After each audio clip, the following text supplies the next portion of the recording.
We can do it. Check, check, mic check. Ha ha ha ha.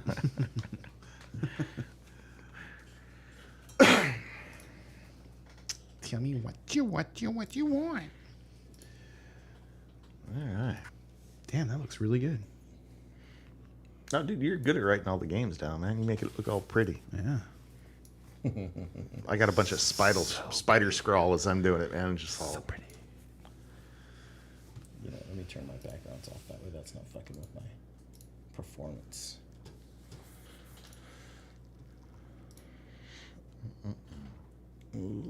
Ooh, there's the record button right there. So, Robinson. Oh, that's funny. All Okay. right, we are now officially live and recording. How's everybody doing out there? Oh, dude. hello, everybody.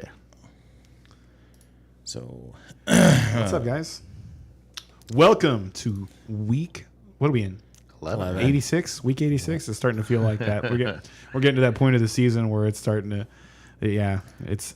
This is the all part where kinda you got running together. You really got to hold on here at this point, you know, like and stay in the game, and keep your head in the game. I think it was the last 2 or 3 weeks that were like that. I think the people that are in it are like, okay, playoff time. And, You know, well, the reason that I say that is because there's been so many buys over the last couple of weeks, and there's still some this week, but weeks 8, 9, and 10, and so for a lot of teams, at least in a lot of leagues that I've seen, a lot of teams have just been like, yeah, I was going to lose that week because they had so many buys, and they kind of check out, you know, and so you got to make sure that you check back in if you're that's for you're sure. one Yeah. of those people. Yeah, you got to win right now. Yeah, it's go time. It's playoff time.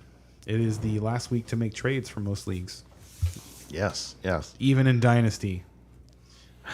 Which is weird. so it looks like we all got a shot to pay up, right? Yep. Yeah. I forgot to get lemons this week. Yeah, this is what I get for betting on Austin Eckler. Dumbass. Hey, Brian, So- why don't you let everybody know what we're drinking today? Okay. You got a good camera view. I picked up a nice bottle of Look at that Maker's bottle. Mark. Nice big Yes. bottle. Dang, Mark. that on, is on literally sale at Costco for anybody who cares. And this is the stuff. Like Maker's Mark is awesome. Absolutely. It is my personal favorite whiskey. Like I order it all the time when I go to bars. It's got Makers a good flavor themselves, to it, Makers and themselves. 45% gives it a nice little kick. Yeah, it's got a good kick. So do you feel like this is your favorite shelf whiskey? Like, or is there like another top notch whiskey out there? Oh yeah, there's definitely top notch. Okay. This is my favorite one to just like have all the time. Gotcha. Which, you know, regular It's because guys, it's reasonably regular priced. stuff. Your drinking bottle, yeah. So I'm taking my pay up shot for Gentlemen. having the worst picks, I guess. This Okay. week. Right. And mine is for betting on Cooper on the road. Amari Cooper to score 13 Idiot. points. Dumbass. Here we go to week 11. Cheers. Cheers. Salute. All right, and with that, we are rolling. So let's move into the Homer Minute, and let's start with the somber Homer Minute. Why don't you tell us about what's going on over there in Ram's house? Well, so I am not happy that Cooper's injured, but I'm happy that he's not playing. I don't want to really see him playing anymore. I want to see Sean McVay have to figure out a way to spread it out. I want to. Hopefully, we just take Wolford out and put Perkins. I think is his name, Bryce Perkins. Oh yeah, I saw him.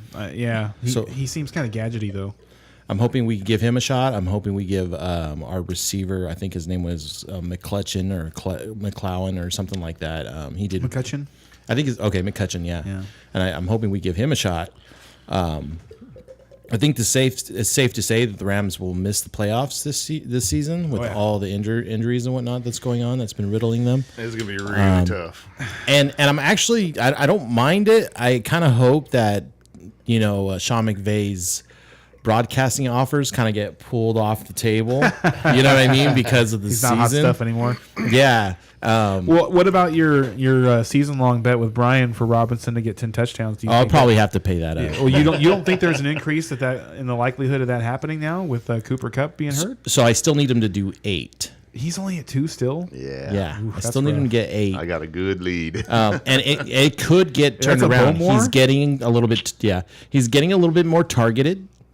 And he's getting a little bit more yards, but not like a significant amount. I could say he's getting twice as many targets, and it's still like 2 to 4 targets. You know what I mean? So there's that. My dad got offered Rams tickets, and he didn't tell me till after he declined them, and that would have been for the last. That would have been last Sunday's game. So that was kind of a. I don't know if I would have moved, mountains around to go, but it was certainly something I would have considered. You know what I mean? Being that they were free tickets. I would.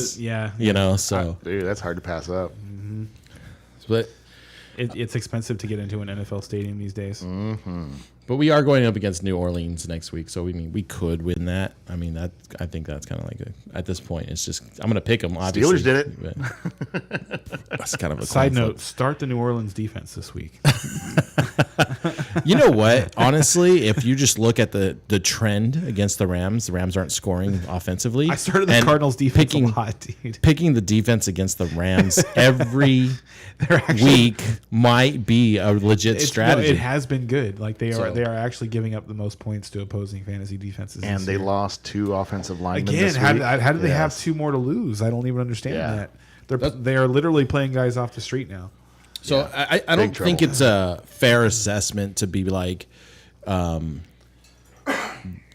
the argument of the draft picks versus the buying players versus draft picks because of the injuries. I don't think we really got good data on that strategy itself.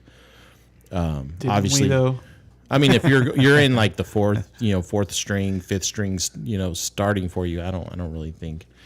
That's really a good data.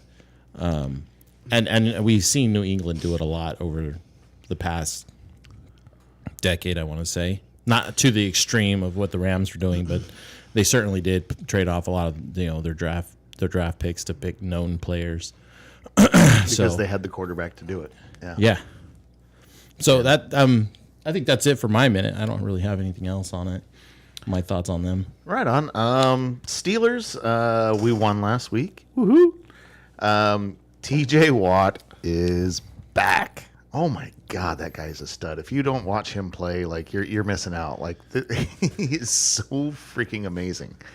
And changes our entire defense. If you didn't listen to us last week, listen to us now. Get the Steelers defense. They're gonna score points. As long as TJ's in there and we get Mika back soon, they're that team you can kind of ignore what the matchup says right now. Yeah, because even bad matchups, we're going to get sacks. We're going to get a certain amount. We got a baseline that's really nice for a defense. So, are we out of it? Probably. I mean, we have to make one heck of a run. And this is a homer minute. So speaking as a homer. It is possible with this defense coming back together. Playoffs? You're thinking about playoffs right now. You're not. Can't we just focus on the little things? Give us a Kenny Pickett update. Pickett is. Notice I said little things. He's got small hands. I never look at his Pickett, hands. Like to me, he's coming along. I think his hand size was measured smaller than Joe Burrow or something like that. To me, right now, Pickett is similar to your assessment of Zach Wilson, in that he's got a ton of potential. He makes these really great plays. He does certain things really well, and then he'll just do something so boneheaded that you're just like, well, what was that? And I'm gonna attribute that to his rookie year, and that he's learning and growing, and I think he's gonna get better. And we'll see what happens.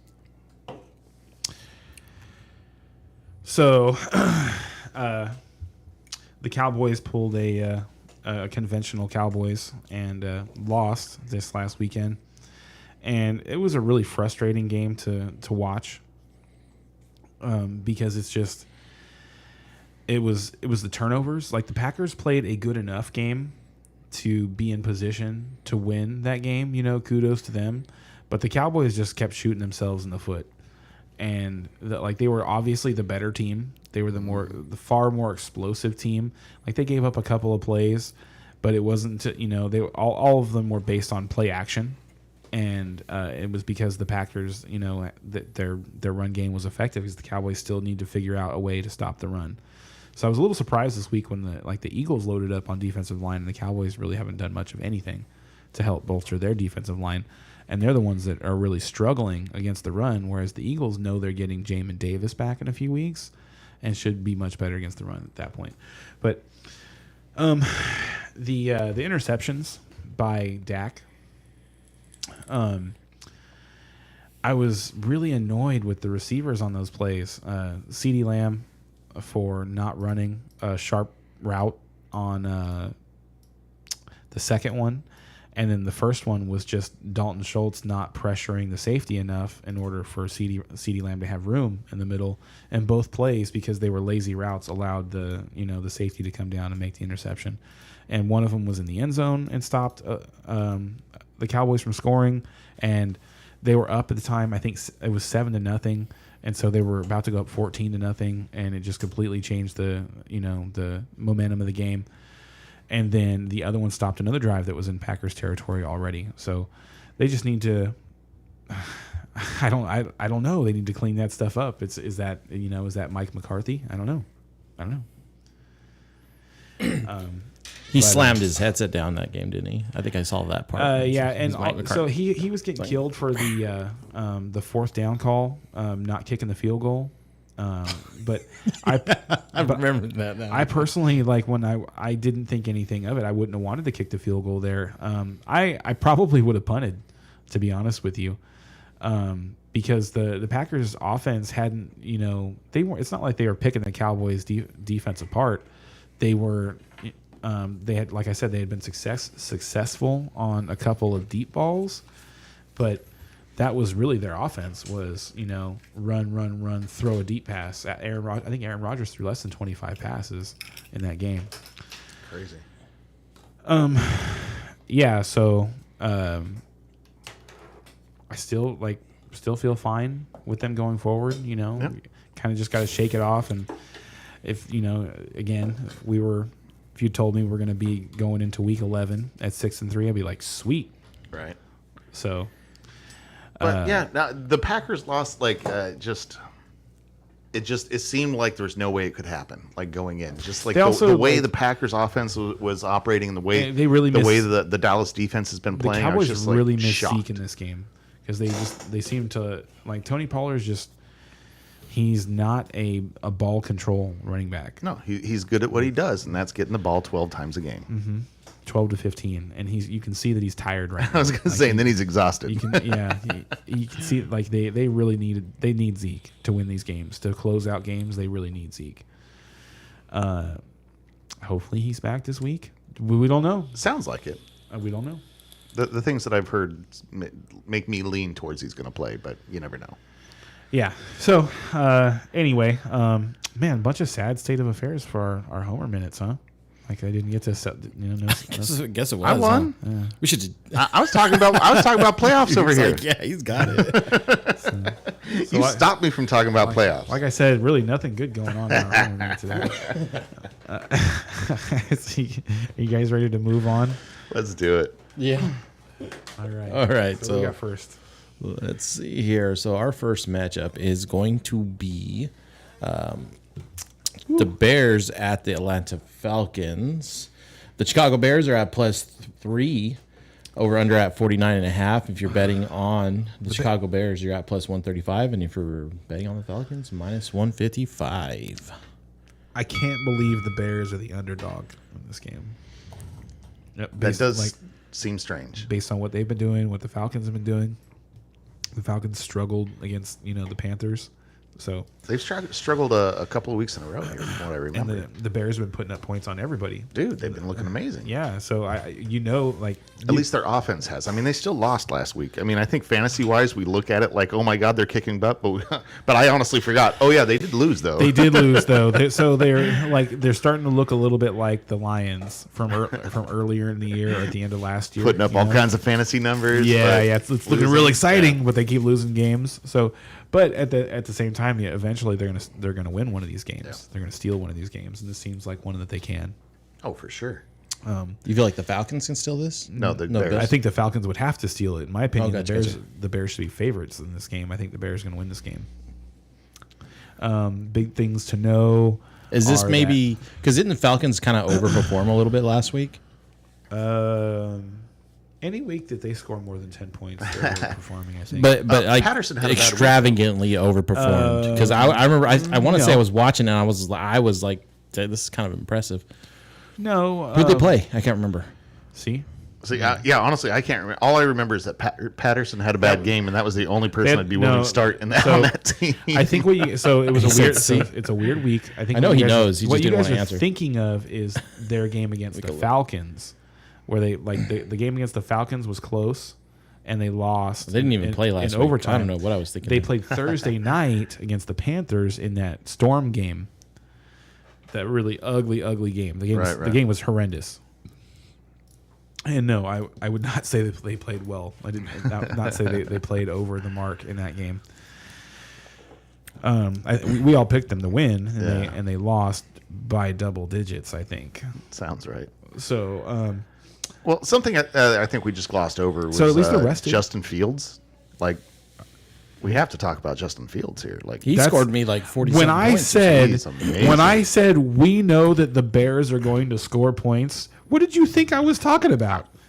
This is a new enough thing that we have to throw it out there. You know what I mean? Like, we have to talk about this because We're gonna be Justin talking Fields, about Justin Fields for a long time. before 3 weeks ago, was trash. Did I mention You that know I what have mean? him in Dynasty? Do you really? Yeah, I think you mentioned that last week. I picked him up before the 40-point games.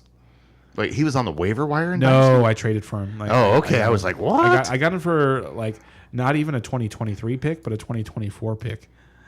So it just it felt like stealing. Cool. Yeah, it feels really good. So that's why now we're trying to buy players in Dynasty because I feel like we have a positional advantage at quarterback. I have Saquon Barkley.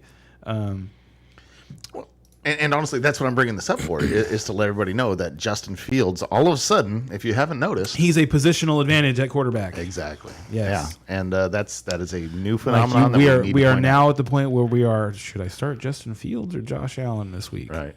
That's where we're at. But keep in mind, it is for his legs. It is because he's averaging 150 yards or something ridiculous on the ground. So? And well, no, I'm just saying that like your You know, Darnell Mooney and he's Claypool, like I think he's I'm now not putting a lot of stock in them. Justin Fields is now top 10, and he might be top 5 in rushing yards this year. Yeah. Not just amongst quarter. I'm not talking about amongst quarter. I'm talking about in the NFL. Yeah, it's way up And there. over the last 4 weeks, he's number 2. Yeah. So are we Behind divided on Derrick this Henry. game, or are we all going Bears? Oh, we're all going Bears. Let me see. I think I picked Bears a lot Picking this the season. Bears. I Yeah, want. I'm taking the Bears here. The Bears are the more exciting team. Like, I wouldn't be surprised if the Falcons won this game, but I'm going to pick the Bears to win. I like the Bears. Exactly. This is to me, it's still a close game, but everything like leans on the Bears side. And honestly, Atlanta, like say fantasy wise, I mean, there's nothing you want to start except Patterson, and even then, it's You're going to start Patterson. I think you should start Kyle Pitts. really based on what? Like, I mean, he's done nothing this You could year. get lucky. Mariota's not He's throwing him not the that he's ball. like he's and not that he's done nothing. He's not. had one game. That's not even true. He's like he said he just in the Carolina game. The game we had 80 yards and a touchdown, I think, in the Thursday night game. like- I gotta look this one up. He's like, I don't know. Anybody else? Like I say, I remember. So yeah, while one Brian game. looks that up, we can move on to the next game. Do we want to move on? Okay. So next up, we have Panthers at the Ravens. Carolina's at plus fantasy 13. wise, he has had 3 double-digit games, and the rest were below 5. So that is more than I thought. Oh, okay. And it's a typical tight end. But Yeah. So next up, we but have they're going to have to score points, and the Bears have been bad against tight end. Sorry, go ahead, Ray. No, it's fine. Next up, we have Carolina at the Ravens. So Carolina is at plus 13. So the real question is, are they going to cover? The over-under is at 41.5. And if you're betting on the Panthers, it's at plus 490. And if you're betting on the Ravens, you are at minus 660. And honestly, I would be betting on Carolina to cover the spread Please don't- okay. if Baker Mayfield was Okay. not playing. There you go. There you go. But with Baker in I was there, like, I'm I just can't wait to slam him for Baker Mayfield being the quarterback and him trying to They're say just something not gonna be positive able to about the score. Panthers Yeah. this weekend. No way. Yeah, no, this is an ugly game. I don't want like any part of this game. It anywhere. feels like a blowout. The line gonna start- says it's going to be a blowout. You're gonna start Lamar Jackson. Like we're hoping that Mark Andrews is back this week and does some monstrous things. All right. 'Cause What about Gus Edwards? What do you do with Gus? leave him on your bench? and wait for Kenyon Drake to get hurt. But I'd imagine the people that still have him are like desperate to put him into, say, a flex. Like you think a flex is just out of the question this week? I hope so. I'd hope you can find someone else on your waiver wire. Because there's plenty of options. So you don't think he's going to get a I would dozen rather carries? I would rather go start Jerick McKinnon. Wow. Jerick McKinnon has 2 consecutive games with 6 catches. And Juju has the concussion. I don't want to get too in the weeds on that game because we'll talk about that later. But I would no way I would want to start Gus Edwards this week. So you don't think he's going to get 12 touches? I'm not saying I have no idea how many touches he's going to get. I'm just saying I don't like I don't like it. See, if he gets 12 touches this week, I think he's a good flex play. Now, whether he gets that or not, very big question. I'm kind of on the fence on it. I don't know which way to go. Your insight is valuable, but I'm still like, but he could be good. But anyway, just throwing that out Fantasy starters and sit 'em. So far, the most effective running back for the Ravens this year has been Kenyon Drake. And he's, and the reason I want to stay away from it though is because the last time Gus Edwards was pronounced healthy, they came, even though Kenyon Drake was coming off of a game where he had 100+ yards and a touchdown, they still just immediately went to Gus. Mm-hmm. So I don't, which I think they'll do again. Yeah, but I don't know. Yeah. Like I said, I would much rather wait and see. I figured it's worth discussing. Another guy like Brian Robinson is available in a lot of leagues, and he's not still available. He's available. He got after dropped. last week. He scored 14 points. Okay, he scored 14 points, but he looked like, all of a sudden I'm the with offense you. is shifting towards this guy. I'm with you. I'm just saying he's highly available. Like in ESPN, like I say, that shocks me. I would think 30% leagues, in maybe. Yahoo leagues, and in sleeper leagues, he's highly available. He's more than 30% available. So, I think you can still find him. I would much rather start him. Like they're playing Houston this week. Oh, I would too. Yeah, So- I would too. I just didn't. I thought I'd that rather was a tier above I'd what rather we're talking start about. Isaiah Pacheco. I would too. All those seem like guys that you could find.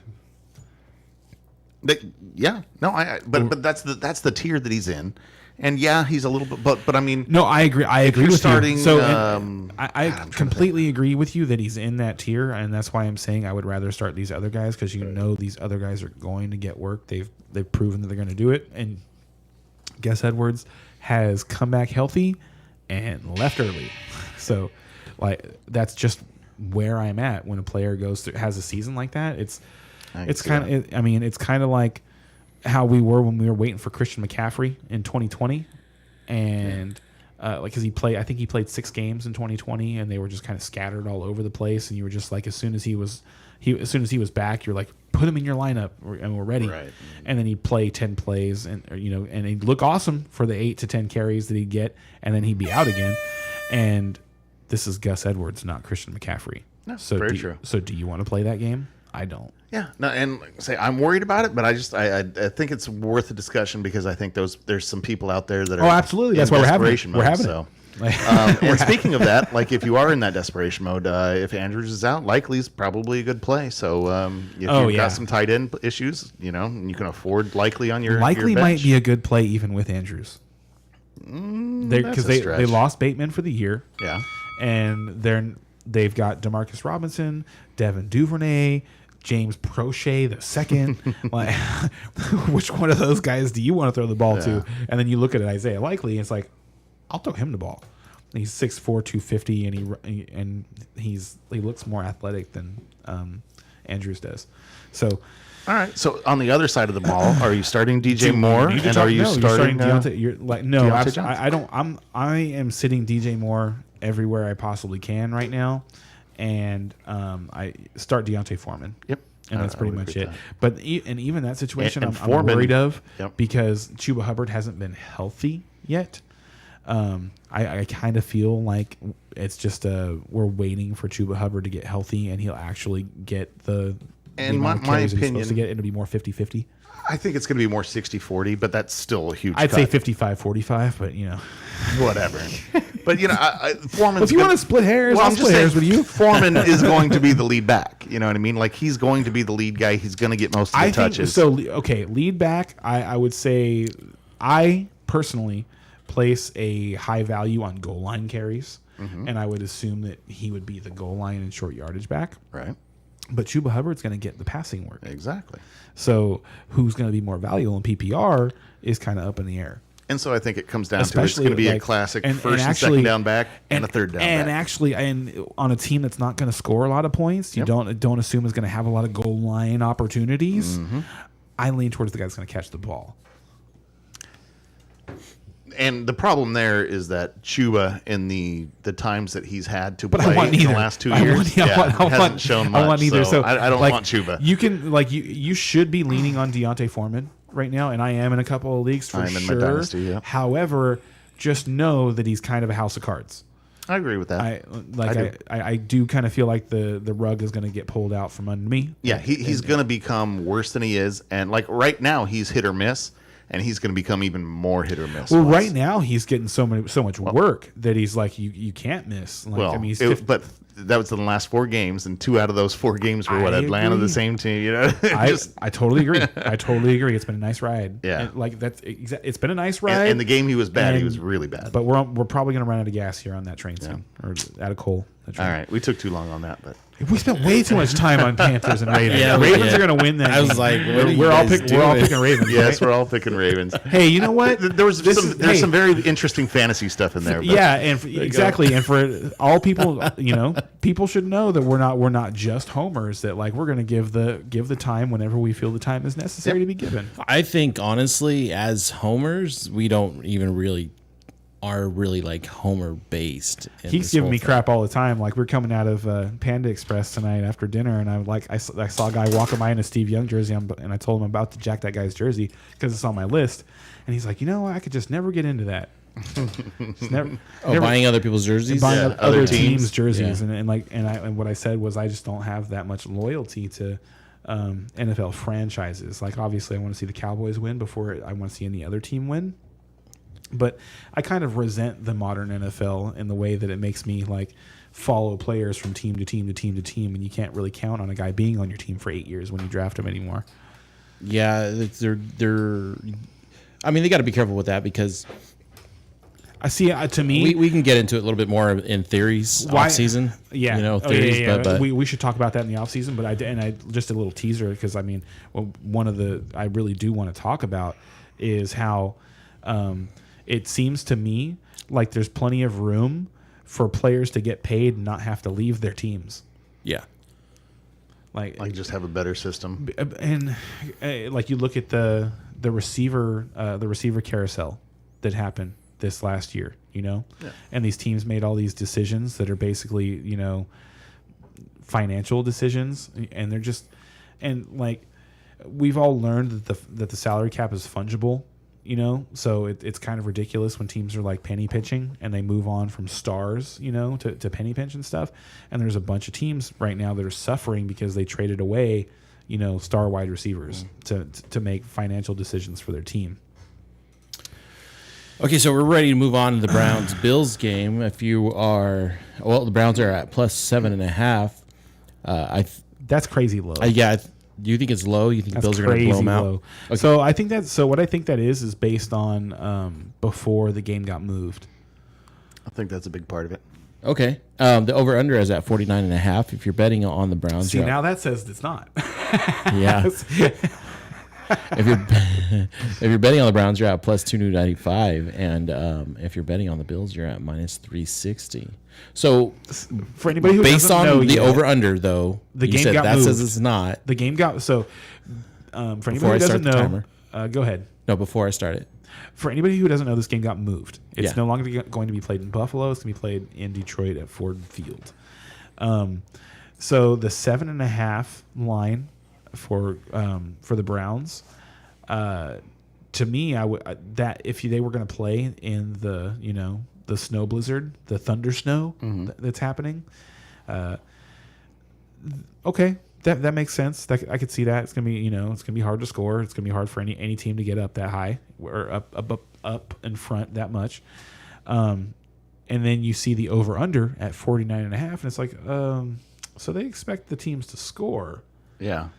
So that must that suggests that it's been changed for them to be changed in consideration of them being in Ford Field this weekend instead of Buffalo. And have so we I heard, don't understand why it would only be 7.5 points because the Browns suck. have we heard anything about? That's an 18-32 game, if anybody's wondering. Oh, To hit that middle line. the implied total. Yeah, but Yeah. that's what. But Vegas is saying it's going to be more like 27-20, 28-21. In order to hit the over under with the 7.5, It's my math might have been wrong on that. 29-20, or 29-21. Yeah. to be over. Okay, there you go. Yeah, that makes more sense than what I threw out there. Got your back, buddy. Now, have we heard about the glad. Buffalo players? I heard as of early this morning or late last night. I'm not sure how old my news was, but like they were having trouble getting the players to the plane. Is your thing. news Like, still they coming couldn't- via pigeon carrier? It could be. Could be. Smoke screens. Eat Uh-huh. What have you heard with your interwebs? snail mail. Regarding what issue? I'm sorry, I just couldn't wait to get the carrier. You know, but in Brian's defense, this dude is on his phone looking up stats all the time. Yeah, I He's know, just I know, not I a know. social media guy. Yeah, he's not. He hasn't modernized socially. No, so you haven't heard anything about Socially, the there you Buffalo? go. Like the storms and stuff were so bad that like they were trying to get the So- Buffalo players together to get to the plane and couldn't do it.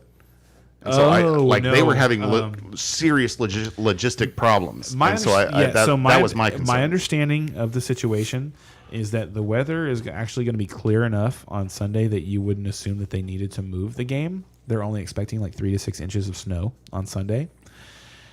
But it's so bad right now that they don't have confidence that people are going to be able to get to the game. Right. So yeah, it makes sense that they're having issues getting all the players together so that They can get to the yeah.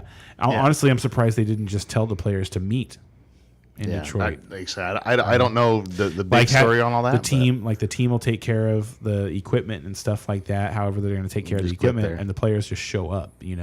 Because it's like, especially like in situations like this, do you really want them all to get on a bus together or on a plane together? It's like that just sounds like a tragedy waiting to But happen. can you imagine telling 53 young men to just just get there?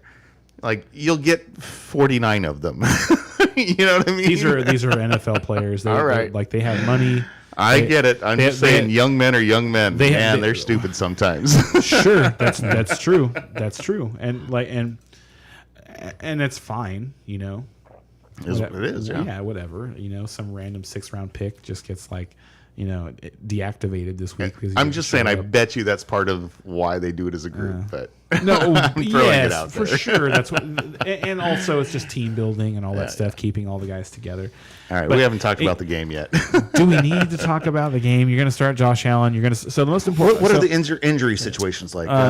Do we have anybody injured to worry about? Njoku is coming back this week. Okay. So he should be back. Buffalo has been really good against tight end, but then they got lit up by T.J. Hawkinson last week. So I think Njoku is at least the player that T.J. Hawkinson is. So I wouldn't have any fear in starting him. Interesting. Now it's not really a road game. It's a Right. It's an even game, field It's game. like going to Mexico City. Yeah, it's Yeah. like an international game now. So does that mean we can start Amari Cooper because it's not a road game? No, I'd say it's still a road game. I wouldn't start Amari Cooper. So I would start in this game. You can start him. I mean, in all seriousness, you can start You Amari should. Cooper. You're going to start him. You're going to You're start him. probably going to have Don't- to if he's like- on your team. Yes. I don't. And you're going to start Nick Chubb. It's not DFS but this week. Nobody else on the Cleveland side. I would start Njoku. Yeah. Absolutely. okay. And First week back. What was the injury? Do you remember? It was a leg injury. Okay. So you do worry about re-injury Yeah, just on that stuff. but or that they might be he's taking it he's slow, such a good easing him athlete, and in. he was such a big part of the offense before he got hurt that I think so. To me, he kind of like him coming back makes me kind of pump the brakes on Peoples-Jones, because Peoples-Jones' blow up has been while Njoku's been hurt. No, I agree with that. So we'll see what happens there. I would much rather start Njoku than start Peoples-Jones or Cooper this weekend. At the position. Yes, Yeah. position wise, not just like I think he's going to Not outscore as a them. flex, yeah. and oh, my flex. I'm going to take Amari Cooper out. Put Njoku. Joku. Yeah. No, don't do that.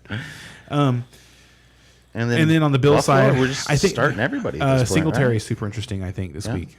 Although I thought Singletary was the one that The Browns have been really bad against the run, and we're getting like Singletary he's been like taking over a little more. He's been getting more of the snap count. But if we expect Buffalo to blow them out, in blowouts, they start sitting James Singletary and they bring in whoever else. So I don't know if we expect him to blow them out. 14-point spread, bro. Or 7.5. It was only 7.5. Oh, that's right. No, that was the last game. Sorry, 7.5. It's only 7.5. So, Okay. I expect the Bills to win though. Yeah, I do too. Stupid right. Browns. Hard not to. The Browns really let me down last week. Who'd they play? The Dolphins. They did not show up at all. Really. All right. So next up we have.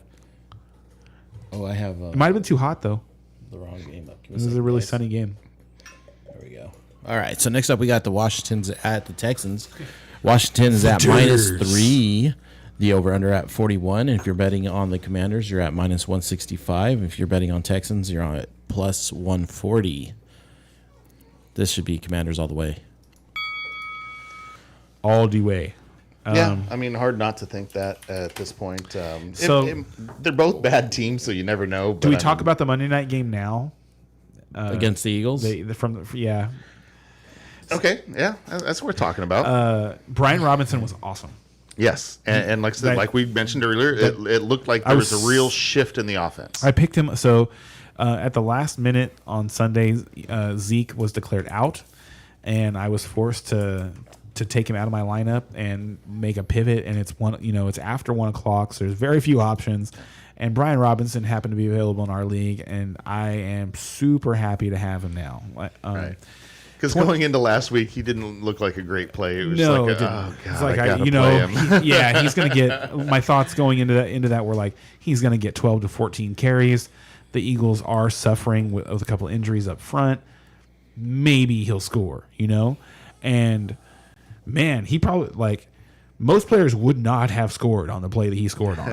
Right. That was a hell of a run, and that the effort, he stretched his arm out it felt like a whole yard. It felt like he was at the 1, and he found a way to stretch his arm out across the goal line.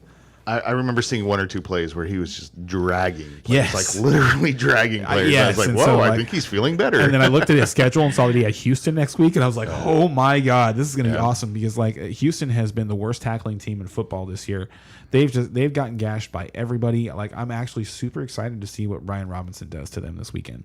And the Commanders coming off that big win, they're pumped up. They get Chase Young back this week. The NFC East is really good. If they lose this game, what is We know going nothing. on? Yeah, We know nothing. What's Yes. happening? Yeah. So Seriously, if they lose this game, it's time for expansion. The NFL has reached to a point of parity that is not fun anymore. I've got a friend at work that always preaches that we should have, if we had a AAA league leading into the NFL here, and then every year out of the 32 teams, whoever was the worst team had to go down to the AAA league, and whoever the AAA first team was came up. I was like, that's really cool. I wish that could happen. That's fun. Yeah. Never happened the way things are, but man, Oh yeah, that'd be yeah. cool. What a cool they're setup. They're too entrenched in their financial systems. Exactly. I bet it does in 20, 30 years, something like that might get. It would take, let's So- put it this way. Once the decision's made, it would probably take a good 20, 30 years. For it to be successfully done. What's going on here? Did I miss something? Sorry, shot taken. We're drinking. So Commanders, you're going to start McLaurin. You're going to start Brian Robinson. You can even start Gibson in a flex position. Brian Robinson and Gibson have been good starters Yep. the last couple of weeks. I wouldn't start Heineke yet, but so that's I am probably in it a on couple that places. side. Are you really? Yeah, Okay. so I think if he's you have so to. because of where we're at. There's a lot of quarterbacks that are on bye this week. There's no Brady. There's no Geno. Where else? Who else are we missing? Oh gosh. Who else is on bye this week? That's what we should start doing when we start the week, is just announcing the teams that are on bye. But if you're in a spot and you need to start somebody, like Bad Taylor idea. Heineke's is an okay. It's an okay start. start. Yeah, Yeah. There's definitely like you want to start Garoppolo over him. I would. I would say. rather start Garoppolo. I would rather start Daniel Jones. Yeah, I'd rather There's some start- players you want to. Yeah, I'd rather start Kirk Cousins, against Dallas. But yeah. On the other side, you're starting Dameon Pierce, but don't be excited about it because, like I said, the Commanders are getting Chase Young back this Yep. week. I think they're going to get better. They've already been kind of tough against the run. He's he's going to get the work. He's going to get 20+ touches. Exactly. You think we think, because now it's also important to remember the Texans have picked up a couple of players this week, including Eno Benjamin, who had a little success in Arizona, and he's not out of Arizona due to ineffectiveness. It was Attitude. Yeah, yeah. So okay, something So- to keep in mind, but you still have to start Pierce. It is. and It is interesting. It's something Cooks if you I have personally to, am and a little nothing worried else. about. As someone who's leaning on Damon Pierce. Like I've had weak running backs in our Oh league. yeah.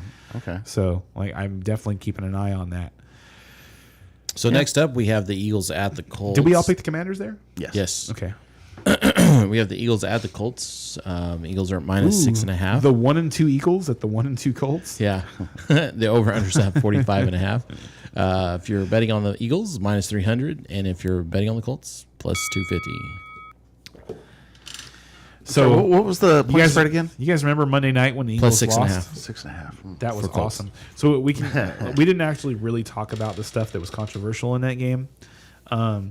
Personally, when I saw I think the face mask, if it hadn't resulted in Dallas Goedert getting hurt, people wouldn't be talking about it so much because they get missed all the time. Agreed. It's just that he also got seriously injured on the play, so it just seems like one of those things. It's like, oh my god, how did they miss it? I saw a college play with and a also really bad face mask. It seems egregious, but like if you've ever played football, you understand how easy it is to just like accidentally grab someone's face mask. Oh, yeah. Like especially if you're falling down, So I don't really hold that against. I can't even remember the Commanders player that was responsible for that. To me, the more interesting play was the play with Taylor Heineke taking the knee. Oh yeah.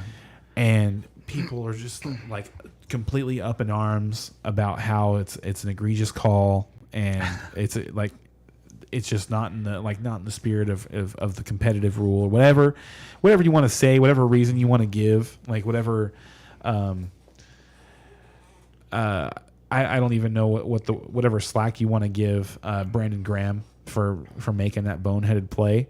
I disagree with you because you watch that play from the end zone, and he takes 2 full steps, then lunges at Taylor Heineke. He didn't get pushed. Yeah. It wasn't like he was falling down.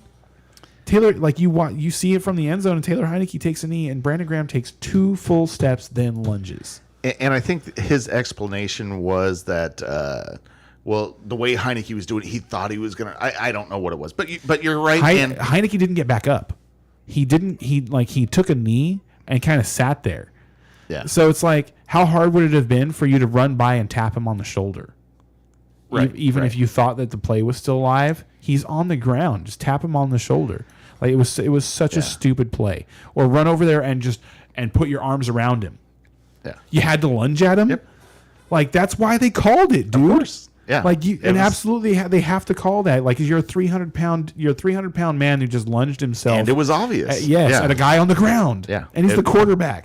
Like, he'd taken it. I want to take a time out right here. I want to show you guys this this college play with this face mask. And I have it broadcasted for anybody who's watching on YouTube. You can see this college play in case you missed it. Alabama versus Ole Miss. Look at this face mask. Oh, jeez. yeah, see, that one's a little worse. Oh Oh my god! Watch it one more time. Like this He thing. almost took his head off. This happened this week or last week. Oh, Jeez, that is that's all the brutal. flags. That's brutal. All right, time in. Yeah. So, I have no sympathy for Eagles fans who are upset at that call. Yeah, I think that's lame. And I laughed. you know, I laughed so hard, and I texted you guys so fast. Like I was so happy. Like this is the best. I think I texted this best ending to a game ever. you texted that, and I can't remember. I was doing something with my kids at the time, so I didn't know what you were referring to at the time. But That's what it was. It was I texted you guys right when he hit him out because I knew the game was over, and that is just the most boneheaded way to end a game ever. yeah. So What game were we talking about? So the Eagles Colts. And actually, I think this is an interesting game because we the actually way should just take a Washington. we should have taken a timeout. So like we should just do it now and like try and keep it to like 3 minutes or something like that. We're talking about this game because there's a lot of stuff to talk about in this game too. Right. Because like There really is. Because the Colts hired Jeff Saturday Grab last me week. a beer while we're and doing this, please. the internet and all the talking heads were just killing the Colts for hiring Jeff Saturday. It doesn't have to be a bud. Bill It's Cowher whatever. called it a disgrace to coaching. Oh, the hire. Yes, Bill Cowher called the Jeff Saturday hiring a disgrace to the profession of coaching. And now, why is kinda that? funny. Is that because they felt like it was an acquaintance hire or something like that? Because of how it went about. Because Saturday like, has no you experience. you would have to ask Bill Cowher him like that question to get him to break it down. But I imagine I'm sorry, was it Cowher or Tomlin? It was Cowher. Cowher, okay, and what that I makes more imagine sense. he did it on CBS, the Sunday morning show or something like that that. makes way more sense. Okay. I was thinking you said so- Tomlin for some reason. I would imagine that it has to do with how he had to come up through the ranks and how most coaches have to come up through the ranks in order to get their head coaching job. Yeah. And Jeff Saturday was on ESPN, lobbing mortars at, whatever team was, buzzworthy that week, the week before he gets hired as a head coach. And so it just it subverts the process. And I get that, I get that to a certain extent, but it's like, I also understand that these are just billionaires that own a business and they Doing can- what they want to do. Yeah. and Like he trusts this guy. and now, if you, at the NFL, and when it comes to hiring an actual coach, when they're going to go through the hiring process, they're going to have to interview some people. But in terms of hiring a mid-season replacement for your head coach, give me a break. Let him do whatever he wants. Well, and like I say, he obviously has a lot of confidence in Saturday. And Saturday, as we all I do know, too. is going to run the ball. and yes. That's the big Side thing. note, called that one. Yeah, that's what they want to do is I run the tried dumb ball. so hard to get Jonathan Taylor in multiple leagues last Yeah. week, and forget about it now. Oh, yeah. No, Forget about it now. he's back to He's number back. one guy. He Yeah. back. Sorry, before we go any further, did we get a question just there? Just a comment. The okay. face mask was brutal. Oh, okay, Yeah, okay, right it on. was brutality. Amen. Yeah, so it was really nice to see the Colts make smart decisions like starting Matt Ryan and running the football. Yeah. Duh decisions. And it's disappointing that they've Shaq Leonard is going to miss the rest of the year. He had back surgery, and I swear to God, that alone right there, is what prevents me from picking the Colts to win this weekend. But I kind of want to. Dude, I do too. I kind of want too. to. I kind of like them. I really like them. The Eagles. The Eagles didn't play a bad game last weekend. The turnover bug finally got them. Right. And I didn't realize this, but did you know they set an NFL record for fewest turnovers in their first 8 games? Oh, no. That's a big deal, though. That's a big deal. That's a big deal. That's why they're 8-0 Yeah. right there. Winning the turnover margin is so huge in the NFL. So huge. The Vikings, they intercepted Josh Allen in the end zone twice. He fumbled the ball on his own goal line, resulting in a defensive touchdown for the Vikings. Hilarious ending. And they still only won by 3 in overtime. Yep. The turnover margin is huge. Like winning the turnover margin like that is huge, and that's why Washington won that game. Without a doubt. So what I was going to say is that they're also kind of fluky. So Eagles? Turnovers. Oh, turnovers can be fluky. Like the last turnover of the game in that Monday night game was a long pass that was completed to, I want to say it was Watkins that caught the pass. He stumbles but doesn't get touchdown, gets up, gets hit in the back and fumbles. And and those are just like those kind of those are unpredictable. They're unpredictable, but they're game deciding plays. They're hard to overcome when the other team isn't making those mistakes. And my point in bringing that up is that it's entirely possible the Eagles have more games like that over the second half of the season. But it's hard to predict when those games are going to happen, when those turnovers are going to happen. A.J. Brown is hurt now. And A.J. Brown is hurt. Which we knew was going to happen. The Colts are playing that type. I mean, they used Brian Robinson last week to just pound away at the Eagles, and now we've got an even better running back doing the same thing. Agreed. Like the Eagles, so the Eagles signed Ndamukong Suh this week, and they signed Linval Joseph to bolster their defensive line. But we don't know if they'll play this week, and even if they do, how effective they're going to be. Exactly. So you kind of just Washington had success against the Eagles, and I would expect that Jonathan Taylor can have at least similar success. Yeah, I definitely take the points. I'm having trouble outright picking Indy, but man, I really want to. I really want to too. It feels like I should, but I think the smart play is still like taking I said. the Eagles, So but when man, it's close. When Matt Ryan got taken out and got replaced by Sam Ellinger, right. I said, Matty Ice ain't going out like that. That's what I could definitely see the Colts going on a run. I could see that happening. Yeah, Starting with the Eagles. They started last week with the Raiders. I know. And continuing with the Eagles. Continuing with the Continue. Eagles. Okay. So you're thank taking you. the. You're taking the. I'm taking the Colts up. He's gonna do it. All right. Got baited. Fuck you, Eagles fans. I didn't have the balls. That's about time. You last season, you're all about that. You never. I haven't picked said the it enough Eagles, this year. I haven't said it enough this year. Oh, that's Brian. Okay. All right, tough one. And just real quick, fantasy wise, start Jonathan Taylor. Start Paris Campbell. Probably Paris Campbell. Paris Campbell maybe in all of his starts with Matt Ryan has been a top 12 Yes. wide receiver this year. Yeah. Super interesting. So you're gonna start you fire up Pittman again, and also Alec Pierce becomes interesting again. Matt Ryan makes all these players interesting again. Yeah. And on the Eagles side, you're starting all the usual characters, but remember A.J. Brown might not play, and Goddard is out. So Devonta if Smith, you want to play arrow Stoll, no, that's probably more of a DFS Devontae play. Smith to the moon, baby.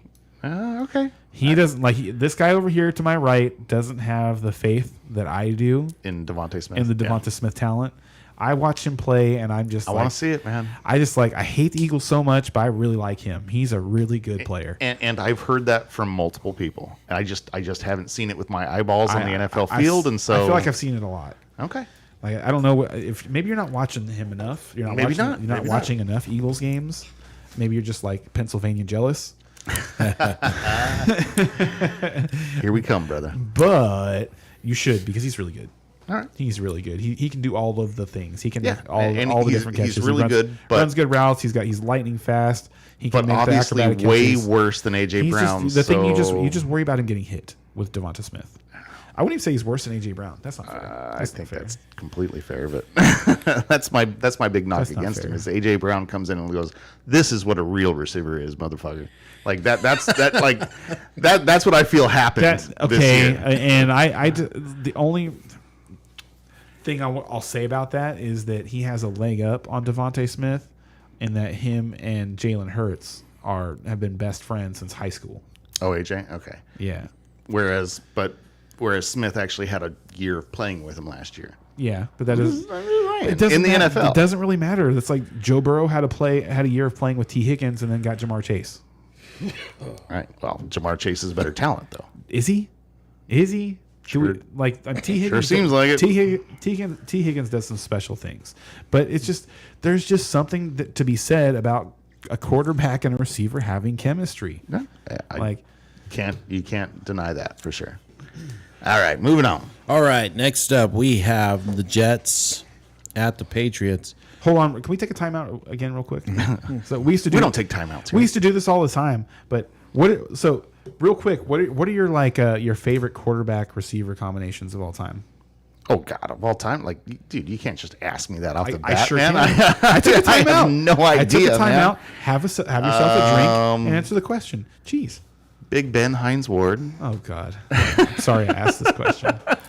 I'm gonna go and then Roger Staubach and Drew Pearson. he pressed on it too. That's what Let's made it go. even better. Terry Bradshaw, Kurt John Warner, Terry Stallworth. Holt, Kurt Warner, Terry Holt, Yeah. Kurt Warner, Isaac Bruce. That Yeah. really impressed me. That's because see, like Favorite like pairing. That's what I'm trying to think of. Because like I like Manning to Harrison. Yes, I like that. So But that's I on my think- list. but Thank you. That's a good one. To me, I think that's all on Manning. Like Harrison never impressed me enough to where he was. To me, he was just a Brady like, Moss. He's a 6.5, 7 out of 10 that got made into a 9 out of 10 because of his quarterback. That's the way I always looked at it. So I'm trying to think of like true receiver quarterback combos. I wouldn't call Marvin Harrison's a Hall of Famer. I wouldn't call him a 6 out of 10. He's a Hall of Famer because of Peyton Manning. I wouldn't. No, Without he put up Peyton numbers, Manning, he put up numbers before Peyton. he gets nowhere near. He the put Hall up no. He had 100 catches before Peyton Manning got drafted. Okay, but not. I'm just saying. I know. Just saying. He was not a superstar. until Like Peyton 6 out of Manning 10s got don't have 100 catch seasons. there. 7 out of 10s do. That's why I said 6 to 7. 6 to 7. Sevens do not I, six. I don't know. Okay. Man. He anyway. Okay. So I'm trying to like. Brady Moss. That almost They went didn't have enough undefeated. time together. They almost Definitely went not one of undefeated. my Like- favorites. Well, I guess that's No, one like, season. It was that one season was so fun. Yeah, that was a fun 2007 season. was So- a fun season. The 25 setting the record, breaking Jerry Rice's touchdown record. That was Culpepper to Moss. I enjoyed watching that. That was fun. That here's- was fun. Here's one that's I gonna. hated that one. Here, let me hold on. You want The touch into the dance. Dante Culpepper? Oh my God, I hated that so much. I hated him. So I got one here for the football IQ genius. Who was Dan Marino's target? Mark Clayton. That was so. How about so? It was the Dan Marino, Mark Clayton. There was two Marks. Combo. It was Mark Clayton and Mark Duper. I love being able to just throw that out there and he just have the answer. Like I just love that. Yeah, Dan Marino. He also had Dan Marino's. Like my favorite target that Dan Marino threw to was Irving Fryer. They had a year in I think it was like '93 that was just awesome. He scored like every week. It seemed like Dan Marino was still playing in '93. Dan Marino played until '99. That late? Wow. Yeah. I knew it was past 93, but I did not realize it was to 99. Yeah, he kept trying, dude. Yeah, he really I kept, bet there's he really like kept three- trying. his last And, 3 years, you were just like, just retire, He had dude. Jimmy Johnson with him the last couple, and their defense was good. And it was so sad because he had like lost it a little bit, you know. Yeah, it was. Yeah, they were. Like, that's Dan Marino and those Dolphins teams. They're like kind of a sad NFL story because in modern NFL, Dan Marino probably gets a ring because he gets enough put around him. Yeah. Yeah, I agree. So let's see. Sorry, I'm having trouble like coming up with like an for me, all-time. Yeah. The one that caused me the most grief probably was Young to Rice. I figured somebody was going to mention that one. So Well, and that's one of the greatest. But you're saying you're asking me what are my favorites? Oh yeah, And okay. that's not yeah. one of my favorites. Okay, but, yeah. One of my. but definitely one of the greatest. Yeah. See, and it's tough because these. Like for me, it was like one of my favorites. Honestly, is Ben and AB. Okay. They did so much damage. They did. They did. They did like it was beautiful. But again, you're asking my favorites, so that's why I go to How's that Hines not on Ward. your list, though? Dude? No, dude, I enjoyed AB. Hines Ward was a workman. He was always this thing. He worked so hard. He was a good blocker. No, like bro. he had like They changed the rules of the friggin' NFL for Hines Ward. When the NFL has to make a rule for you, you're a freaking stud, dude. It depends on what it is, though, because the NFL made a rule for Roy Williams too, and you're not, and no one's happy about that one. Which one was that one? That's the horse collar rule. Who's not happy about that? Like, that's a legit rule. I hate that rule. Come on, If you're running man. the ball, you should grab everything but the face mask. Yeah, I love that tackle. I honestly, when he started doing that, I was like, that's fucking brilliant. Brutal, but cool. It wasn't even that brutal. Honestly, it was How can you grab the hair but not the horse collar? Okay, so there was Hair's an option. most You don't of the have to have it. time when he was doing it to people, he wasn't diving onto them like that one play where he broke Terrell Owens' leg, and that's why the rule got made. Right. Because the Eagles were on their way to a Super Bowl, and he broke Terrell Owens' leg. Most of the time when he was doing that to people, he was still on his feet and he was running, and it was just like grabbing them and kind of almost like gently placing them on the ground because he was pulling them down to the ground, and they weren't being like savagely hit. When so it was here, go to sleep, here, lay down, Right. and so it didn't always look as brutal as that Terrell Owens hit. Didn't look like Night Train Lane No, coming across with the most of the time it forearm. was just a really effective, funny looking tackle. Yeah. And so I liked it. I enjoyed the horse collar tackling and was just like, and it's just another reason I don't like the Eagles. It's like It all comes back. Are we ready to move on? I think yeah. We're ready to move on. All right. We've got plenty of games still in front of us. But yeah, Manning to Harrison, Manning to Wayne, those are like those are my favorites probably. They were so good. I know I'm missing one out there. It's bugging me. Probably Rodgers to Adams, Rodgers and Devontae Adams. That like the back shoulder throws that. Very impressive. It feels like Rodgers and Adams kind of just like invented that. Yeah. Nope. Very impressive. All right. So New York Jets at the Patriots. Jets are at plus 3.5. The over-under at 38. I think that's probably the smallest over-under I've seen today. Plus 145 if you're betting on the Jets, and minus 170 if you're betting on the Patriots. You know why last week was just a down week in the NFL to me? Jets were on bye. Jets were not playing football. You're not a Cowboy fan. You're a Jets fan. I might not be anymore, dude. I might be a Jets fan now. That's fun. They're having a great year finally, and you're like, nope, I'm done. I'm moving on to the Jets. Fuck you. I've been on the Jets since they were 1-2. They were 1-2, and I was in love. So you can sit and spin. Like I'm saying this year, but they weren't having a good year. I just liked them. I know. Like they were one of my picks in the off season. Like they were my like, and I really want to go back and listen to this now because you guys really made fun of me for picking the Jets. I did. When we picked teams that didn't make the playoffs that we thought could possibly make a run, make the playoffs next year. Yeah. The two teams that I picked were the Jets and the Falcons. At the time, the Falcons still had Matt Ryan. Right. And actually, as bad as the NFC South looks, I still kind of look a little smart on that one. But I'm really happy for the Jets. Like because I saw this last year.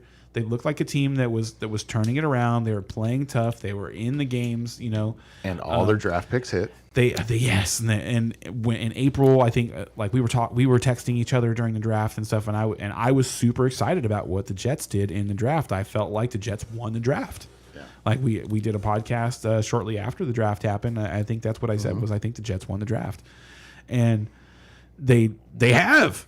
Like they're killing it. Like they killed it. Garrett Wilson looks awesome. Sauce Gardner, his numbers are ridiculous. Yeah, it's Sauce, it is like there's a new, like you get lost in the sauce. Like he's a rookie and he's already got his own like Revis Island type thing going on. Getting lost in the sauce. Like that is awesome. Like it's so much fun to watch. That being said, you're picking the pay. That being said, there's not a whole lot going on in fantasy right now, except for Garrett Wilson. I think you can start. Wilson, yep. I think we are at a point where you can start Garrett Wilson every week. Whew, I hope so. I took a chance in one of my leagues on him, so I have him everywhere. Yeah. Just quick side note here. I've got it's a really strange league. It's got 16 teams, but it's broken up into two 8-team divisions, and the two 8-team divisions are completely different drafts. So I could have Alvin Kamara in one league, and somebody could have him on the other So you side can play too. him for your championship. Exactly. You have to play against your own players. Against him, yeah. So that kind of stuff happens. It's interesting. Yeah, it's interesting. It's kind of fun. It's different. But what was my point? But Garrett Wilson, so obviously 8-team league, you've got really strong players and stuff. And I have just gotten decimated at freaking Having receiver. to start him in 8-team league, that doesn't feel good. Yeah, but that's what Even I'm doing in a this week, 10-team I'm league, he's come still like on, a flex baby. guy. Yeah. But in 12-team leagues, if you're starting 3 receivers, you're starting Garrett Wilson for Yes, sure. and I agree with that. But just throwing out some of my pain there, some of my anxiety for the weekend. So saying all that, you're gonna pick your Jets? You know I am. All right. So I don't think they were going to get swept by the Patriots this year, and the Patriots did get them earlier. They've had this is a scary one because Me too. Oh, I saw your hand go on the ice chest. I was like, the Patriots also had a bye last week, and Bill Belichick with an entire extra week to prepare thank you, sir. for a team, just that feels bad. Yeah. That being said, this is where I'm planting my flag on the Jets. Yeah. And to me, this is a very 50-50 game. Yes, I agree. This is really tough, and it comes down to the Patriots having a bye week before and the Patriots being at home. So I feel like I have to pick the Patriots, but I think this is a very close, very tight, very good game. Doesn't that feel good to So who say you when picking? you're talking about Jets Patriots? So you picking Doesn't the that Pats? feel good to I'm say? taking the Pats. So that last game against the Bills, Zach Wilson really impressed me. I think the Bills defense is better than the Patriots defense. I do. Okay. And they were able to move the ball all day against the Bills defense with no Breece Hall. They made plays when they needed to make plays, and he didn't turn the ball over. That being said, it is Bill Belichick. I'm not going to be surprised if Zach Wilson goes out and turns the ball over 3 times and the Jets lose. I won't be surprised. I'm just saying it's not going to happen. I love it. This is another for me. This is another big game for the Jets. And them stepping forward, taking a step forward, and being a contender. If they win this game, it's a statement. You can't get swept by your division rival that is below you in the standings. And I think they can, if they win here and a Bills loss or something like that, then they're leader of the division. I can't remember what the situation was. The Dolphins. Dolphins. Yeah, they actually have the tiebreak over the Bills right now. Yeah. So interesting. the Bills lost and they're now in 3rd place. Yeah. I thought it was either first place or last place. The Bills are in 3rd place, but they're high. But they are the highest team in the power rankings of their division. Oh, what a division! Craziness. Yeah, well, This year has been so the nuts. NFC East and the AFC East, both divisions, all 4 teams are above 500. Not at, above 500. And not the 2 divisions we would have picked at the beginning of the year. No, no one did. Absolutely nobody did. It's so much fun. I'm really enjoying it. I love the Jets being good. All right, and then so on Patriots side, we're still starting with Ramondre Every week. Stevenson. Damian Harris is coming back, working his way back Damian in. Harris is but a handcuff now. Yeah, it seems like he's lost his starting role to Stevenson. So until anything proves otherwise, that's what you're going to. If Stevenson, like I said, he's a handcuff now, so he's going to get some work. He's going to look good when he's out there, much like your Alexander Madison kind of. Mm-hmm. And if Ramondre Stevenson gets hurt, you expect it. You just plug Damian Harris right in, but it's going to take him getting hurt for that to happen. You might be right on that. And then maybe, I always forget this receiver's name. Jacoby Myers. Jacoby Myers. Jeez. Jacoby Myers. He's a freaking law firm. How do I forget his name? Jacoby Myers is. I don't get it. But I can never remember that He's guy's name. quietly having a top 15. Very season. quietly. That's why I can't remember very his quietly name. having a top 15 season. He's having you can start him. You should start him. You should be starting him. I think I haven't tried very hard to trade for him because he's one of those players that he was drafted so low that everybody that has him is just so happy to have him. There's no way they're trading him. That's true. And yeah, so you should start him this weekend. The Jets defense is awesome. So And New England's good too. So temper your expectations of I anyone ex- you're playing in this game. I- There's yes. a reason why So the this is over-under a- is 38. and I expect it to be under. Yeah. I do. Yeah. To keep that me in this mind. is a 24. This is like a 20-10 game. I do think the Jets are going to win. I do think the Jets are going to shut down the Patriots. I don't think it has as much to do with Zach Wilson beating the Patriots defense as it does the Jets Defense, yeah. demolishing the Patriots offense, because I think that's what's going to happen. All right. That's fair. So next up, we have the Rams at the Saints. The Rams are at plus 2.5. The over/under at 30. Oh, let me start that. The over/under at 39. If you're betting on the Rams, you're at plus 130, and if you're betting on the Saints, you're at minus 150. Over under 39 for a Sean McVay game. Yep, he's not scoring. So honestly, on this one, we should probably let Ray start. Are you going to pick your home team here, or Yep, pick absolutely. your homer team? Yep, every game, because I'm that kind of a homer. I am that kind of a homer, dude. Because the Saints look really good right here. Hey, you know what? I see what happens when you pick against your team. I know. I did it one time this year. I know. Oh man. Yeah, this game is all kinds of awful. In my work league, the guy who has Cooper Kupp, his team was loaded. It looked like it was going to be really, really, really hard to beat him Right. for fantasy this year.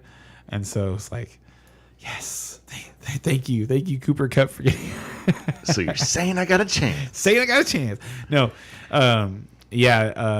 sorry, Cooper Kupp managers, but that's a big blow.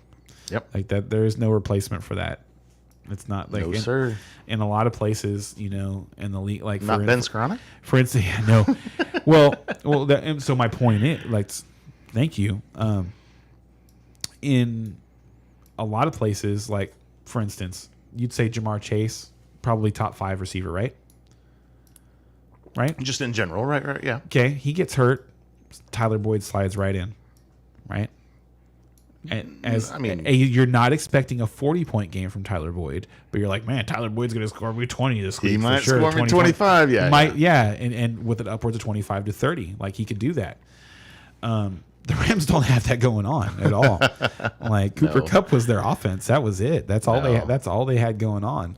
Robinson clearly so is not the answer. They haven't been able to run the football all year. It's a scary situation offensively for the Rams. They were already the best team in the league to start your defense against, which is just in fantasy, which is just sad. Yep. And then they lost 2 offensive linemen. And their quarterback and Cooper Kupp. It's just I'm almost at the point where maybe you should sit Stafford for the rest of the season. Well, easy. I the don't think only he's thing is starting they this- don't have anything to gain because they don't have any draft picks. I know. This is really going to be interesting to see what happens. I was just 'Cause, thinking to keep Stafford healthy. They're Sorry, Ray. I interrupted. No. Go ahead. No. I was done anyway. yeah. So it's rest of season right now. It kind of looks like you just if you're looking for a defense to start this week, see if the team playing against the Rams is available. Yeah. It's hard to say, but that's probably a legit strategy going forward. Until they prove otherwise, Yeah, it's a legit strategy going forward. Yep. Sad but true. And on the other side, can we get Winston back, please? Can we get Jameis back? I get the feeling they're just setting him for the rest of this year, maybe. So Start the healing. word out they've got of that back. He's got those back issues, and It's they his just want foot him now. to heal. Well, I thought it was the back that they really that's what wanted to I let thought heal. too. And then I heard, I was hearing today that he's not going to be. They're saying that he's not going to be quote unquote healthy he's not going to be 100% for the rest of the year because of his foot. Oh, I thought Okay, I could have swore it was the back. I have to look farther into it. I didn't have time today. I had a midterm to write, but when I heard that, I was like, "What are you talking about? What foot injury? I thought his back was broken." Yeah. So I'm so animated over this because I have Chris Olave in a lot of spots, and like I'm just makes a waiting for difference. Winston to get back because the difference between Olave with Winston and Olave with Dalton is starter versus non-starter. Yeah. Period. Night and day. That is it. Night and day difference. Yes, and then the last couple games, Dalton hasn't even been helping Kamara. So if you're not going to help Kamara, just get to the bench, son. Right. Yeah. That was the only saving grace you had was you were good for Kamara. If you're not going to be good for Kamara either, just go sit down. What are you The gonna do? only thing you're doing is throwing pick sixes right now. So, as far as starters go in this game, I mean, you're starting Kamara. You're still going to start You Olave. you have to start Olave. with their injuries and stuff. You have to. You can start Hill at tight end if you need to, but Taysom Hill is still a top 5 tight end on the season. Exactly. Don't do it. But he's completely hit or miss. So Well, he's either he's going to a get top- you 3 points So or tight 23 tight points. end is so bad that Taysom Hill is a top 5 tight end off of 2 performances. Literally 2 performances. We're 10 games in, people. We're 10 Right. weeks in. This is week 11. And there were He's a few had games where he 2 wasn't involved at all. performances So- where he had more than 10 PPR points, and he is the number 5 overall tight end. Right. So he can have a 30-point game. But I want to say there's like 4 points that Good luck. 4 games that he wasn't Like- even included. No, he wasn't he didn't even So- touch the ball. Right. Yeah. So it's a little bit different now, and there's some he's interesting gonna have, numbers about. I would predict he's going to have 2 more games the rest of this year that are going to be amazing. Oh, we can high five on that one. Oh, yeah. I agree. Now the rest of them, he's probably going to score 5 Yeah, points. good or luck less. calling it. Good luck. Yeah, I so agree, that's one of those but- things where you just like, you know what you should do is for the rest of the year, just like while we're doing DFS lineups, do our actual DFS lineups, our tournaments and stuff, and then just pick a tournament lineup that has Taysom Hill in it. Because Just you're, in case that's you're the gonna case. hit, like Yeah. it's gonna happen. You just don't know exactly which week to do it. So And I guess my only point on this is like the if you're in that tight end hell and you're going for the Foster Moreaus and picking up Isaiah Likely and throwing him on your bench, hoping that Andrew doesn't Trey play this McBride, week. Trey McBride this week. Exactly. Like I said, I tight like end him. hell. I have. So, on that note, I have Trey McBride in Dynasty, and I've been waiting for this moment. So my tight ends, like my plan in Dynasty was to draft Zach Ertz and Trey McBride. You know, I can see that. and someone stole Zach Ertz from me, so I wasn't able to get Ertz, but I did get McBride, and I have Komet though, so like. On that same team, so I'm leaving McBride on my taxi squad, but I'm very interested, and other people should be interested too because he was a very Gronkian prospect. He was the first tight end selected this year Correct. over Isaiah Likely. In a tight end class, they said was Over great. Dulcich. Just saying. No, they like this tight end class. The pundits that I was listening to were like, this. They tight end never class like is, tight end though, but these the tight end prospects that are coming up right now, like Dulcich, go look at the film on him from college. He's good. Likely, same thing. Like these are really good players. There's a couple of really good rookie tight ends right now. My only point about tight ends is they have to have the potential to be a superstar. 'Cause They if take not, so long to they're just develop. There's so They many take average years. tight ends that Like don't give up on Kyle Pitts. No, for sure. Yeah, Like he's just so too big a young. prospect. Yeah, he's so young. He's such a freak athlete. And as soon as he gets a better quarterback, tight so- end is just a very, very difficult position to play. Like Yep. I remember when Jason Garrett was still in Dallas, that was the number one position that they would fill every year. They would spend money over and over and over again on tight ends. They would the Cowboys would always spend money on backup tight ends because their 2 tight end packages. It was so important for them to have guys that knew what to do Right. all the time because so many times they are asked to make a decision on the line as to whether they're going to block a guy or run a route or whatever it is that they have to do. They have a lot of functionality in the offense. So it takes a long time for them to figure everything out.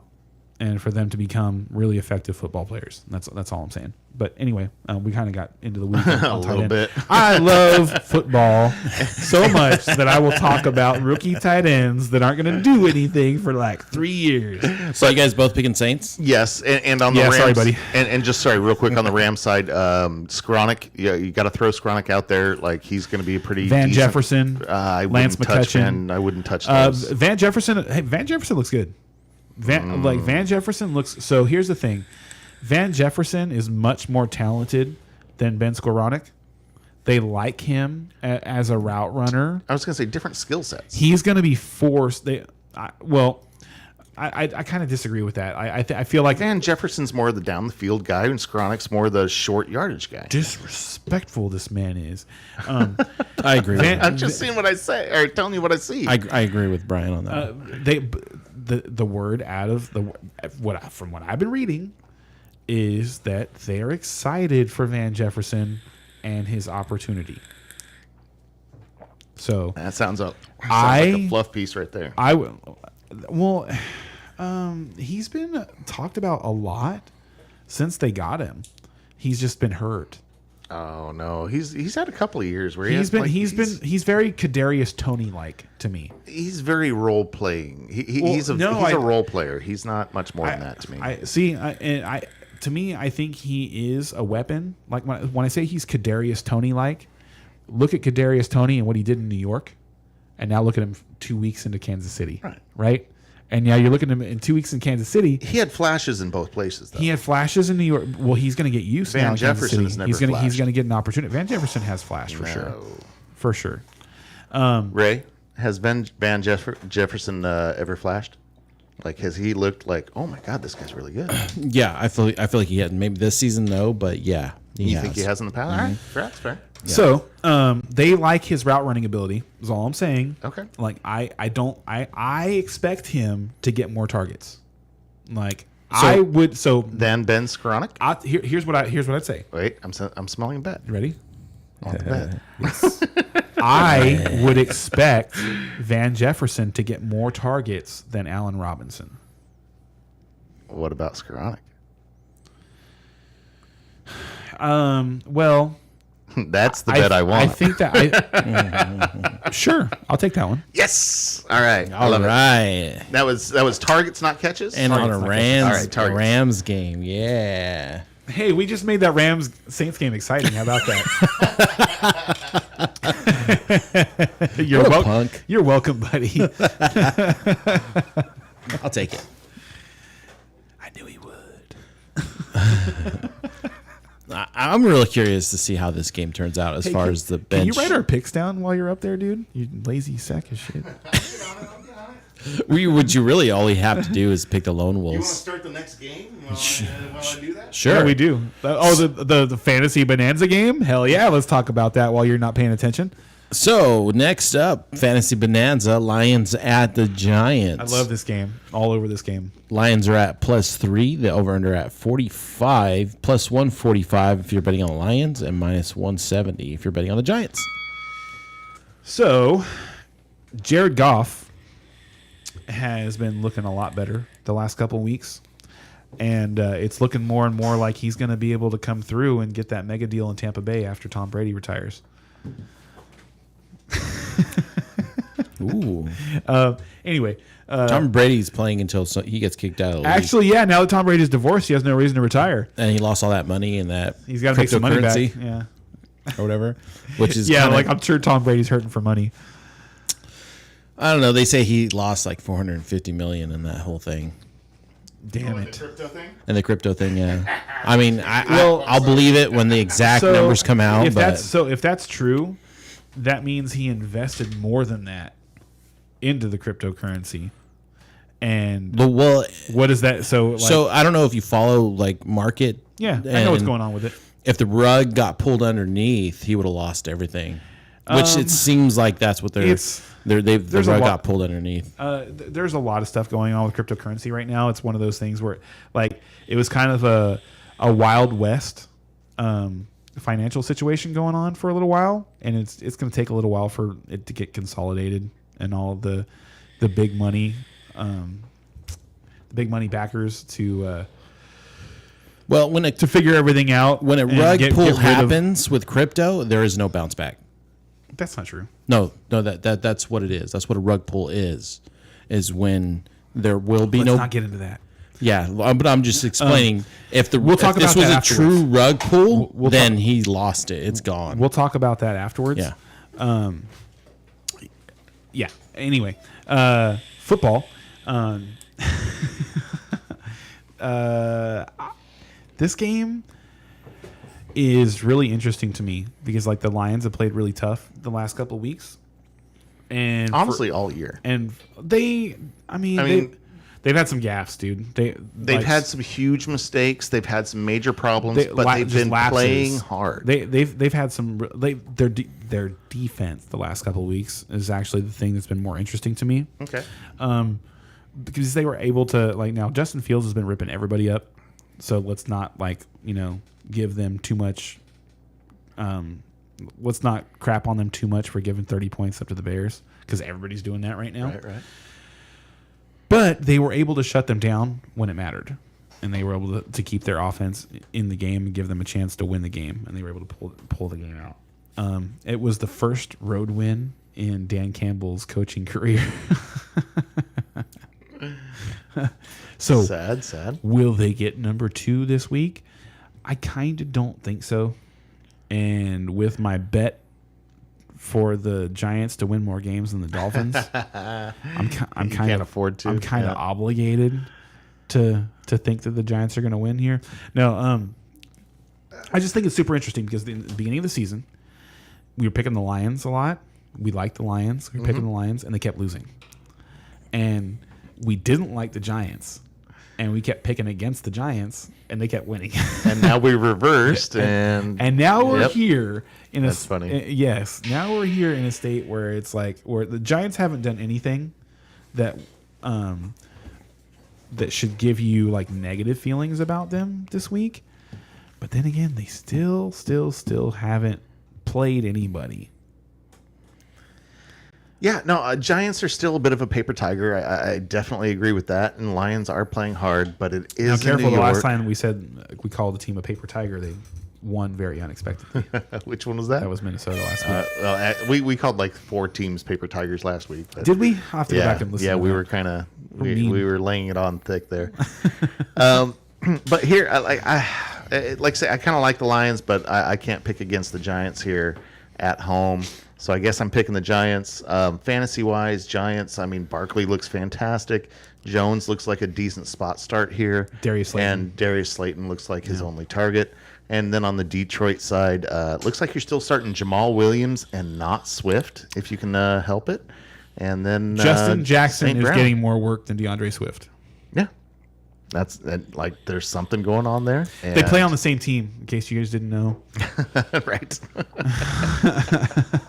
and same position. Yeah. Yeah. So So, anybody who doesn't yeah. know who Justin Jackson is, I don't blame you, but he's getting just as much Or work. what team he as- plays for anymore. Yeah. He's getting it. Yeah. He's getting been more everywhere. work than DeAndre Swift. So Yeah. don't know what's going on there.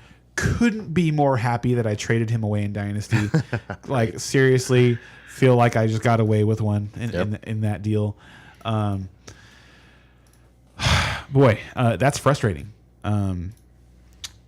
So the Giants have been really tough defensively. So I think this is a game where you should probably temper your expectations for Amon or St. Brown, but obviously you're still starting him. But other than that, I don't want any of the Giants or the Lions weapons. Not even Jamal Williams. I'll Okay. start Jamal. I'll start St. Brown. St. Brown. But and that's all you That's want. really Yeah. it. No, I agree with that. And that's what really makes me think that I kind of like the Giants in this game. Yep. Same Because on the other side, you expect Saquon to have a really big day.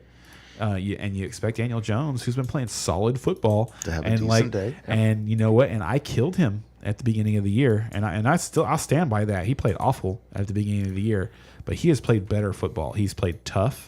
He's played smart. He's he's made plays when the opportunity has presented itself for him. Hasn't So- even tripped over his own feet this year. Nope, he has not gotten caught up by the turf monster yet this year. All right. I So like Ray, the you taking Giants too? Yeah. We all picking Giants? Yep, that's everybody. I thought somebody for sure was going to pick the Lions. Nah, too much this week. If it was the Lions at home, then then it would be agreed. interesting. Isn't that funny? Yeah. Because they just see them as a dome team, so they're Yeah. going to play in the cold New York, and Yeah. So the next game up, we got the Raiders at the Broncos. I'm really interested to hear what you guys have to say about this game. The Raiders are at +3. The over/under at 41. If you're betting on the Raiders, you're at +120, and if you're betting on the Broncos, you're at -140. So here's what I have to say about this game. The Raiders suck. Broncos aren't much better. Okay, no, they're not but- better at all. No, but they have the number one defense in the league. Like the Denver defense, Denver's defense is number good. one. Denver's defense is good.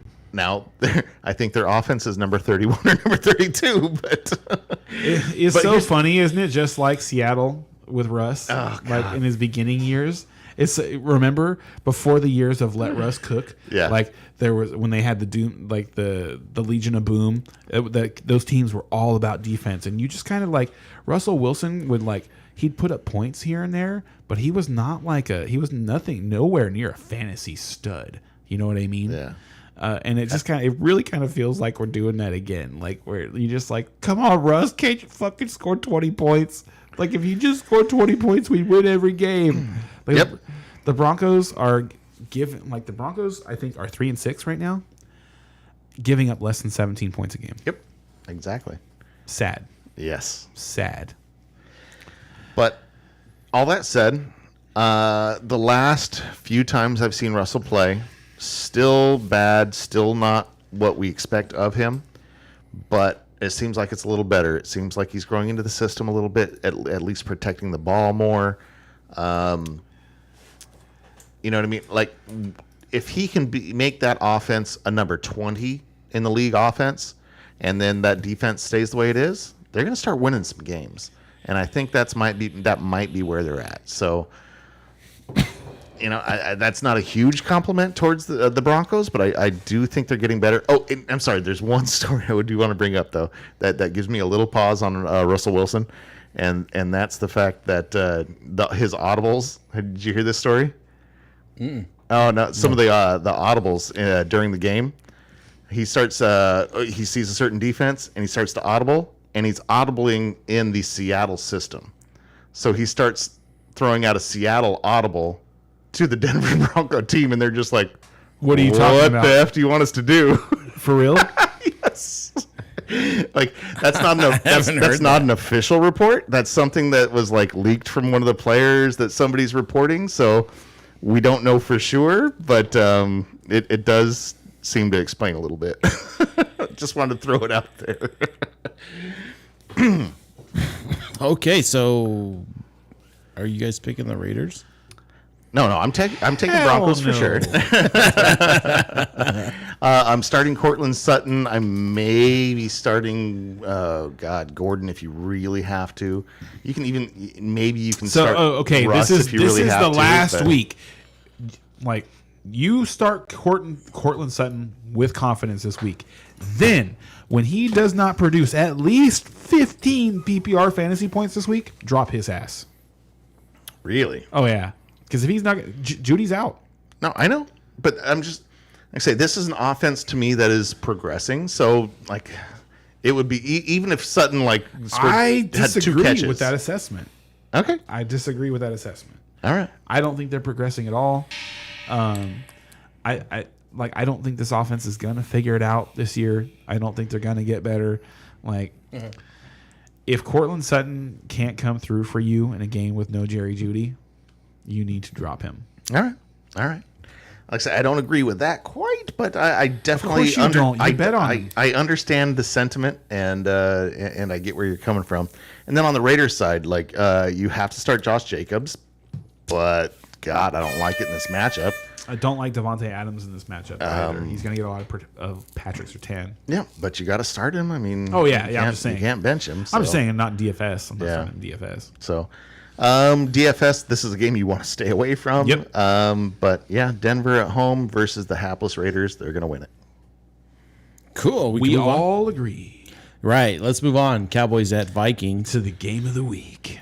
Cowboys are at -1.5. The over/under at 48. Over/under at 48. I'm sorry. The Cowboys should not be favored in this game. If you're betting on the No. Cowboys, -125, and if you're betting on the Vikings, +105. How are the They- Cowboys favored in this game? Because they are perceived as the better team. So despite the records, obviously the Vikings have 2 games on the Cowboys. Just beat the Bills. Just beat the Bills, but a lot of their wins seem typically haphazard. you get a home bump. You know, I know. So- But if you look at the way the Vikings been winning, have been winning, like too many of their games look like flukes. Look like, wow, they got lucky there. Yeah. Look like, wow, ooh, if There's a lot of you know Kirk what I mean? Cousins games, though. even Yeah. a lot of Kirk Cousins games are like, oh, look, they have a fluke. My thing about that is that they had the opposite problem last year, where they lost a lot of those games. They were in all of their games, and they just fucking found a way to lose at the end of the game. That is true. It's just kind of, it's just things, the universe balancing out.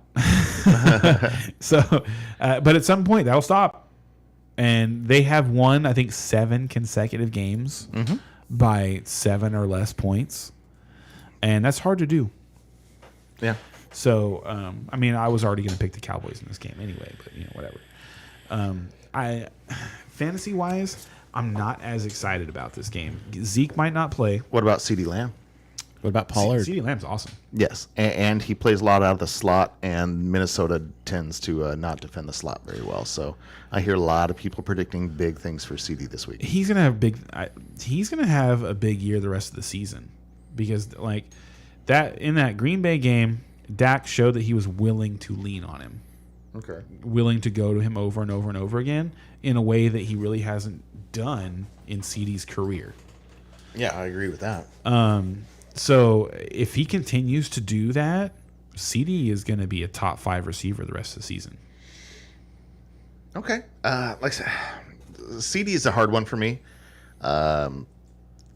He is supposed to be the superstar. Everyone expects him to be this He superstar. is a star. I don't know, man. Like the game, I don't know, man. Some of the times I've truly watched a Dallas game and been like, okay, let's see what CD can do. I've not been impressed. I don't know. I could be in the minority there. Maybe I'm watching the wrong games. I don't know. Yeah, you should go back and watch that Monday night game with New York. Okay, and if it's certain games that you have to point But out no, for CD, that's just the catch of the year probably. Oh well, That okay. that touchdown catch was amazing. Like that. Not over Jefferson's catch this last week. I mean, come on. Okay, so was the Second best catch of the was year. the David Tyree catch the catch of the year in 2007? Not over that Jefferson catch. That was awesome. No, and I know. but it's the same. It was the same. It was like he happened to have his hand on the ball. Yeah. And it worked out for him. Whereas, like, you remember the end of that Super Bowl with David Tyree, the helmet catch, and it's just like it was miraculous. But it's like, okay, But that's what we're talking about. Is the miraculous. But does he make? Yeah, and so CD has his moments as far as that concerned. Okay. I'm more worried about the things like I said. I was upset with him for not running his route better. Like, that interception where he was the targeted receiver on both of those Dak interceptions. One of them was CD's fault, and one of them was Dalton Schultz's fault. And the one that was CD's fault, you could see that he didn't based on his reaction when the interception happened. You could see that he didn't expect Dak to throw the ball, and he was frustrated that Dak had thrown the ball. That's not your job. right. Your job. It's not your job to decide when Dak throws the ball. Exactly. It is your job to run a crisp route every single time. And be ready just in case. Yes, Yeah. it- Even yes. if it's not supposed to go your way, stuff happens. It's yes, And it might have and to you go need your to way. make the play. Exactly. So that stuff frustrates me. But he's still 23. Yeah. And that's Is he 23? Wow, yeah, that's super young. He's Okay. really young. Those things I think are things that he'll clean up as he gets older. Okay. But yeah, he can make all the plays. All the plays. All right. Like I say, to me, he's got to prove it still, but he's definitely well on his way So you're definitely starting CD on Cowboys side. Dalton you're Schultz, starting Tony Pollard. Tony Pollard. Zeke might not play.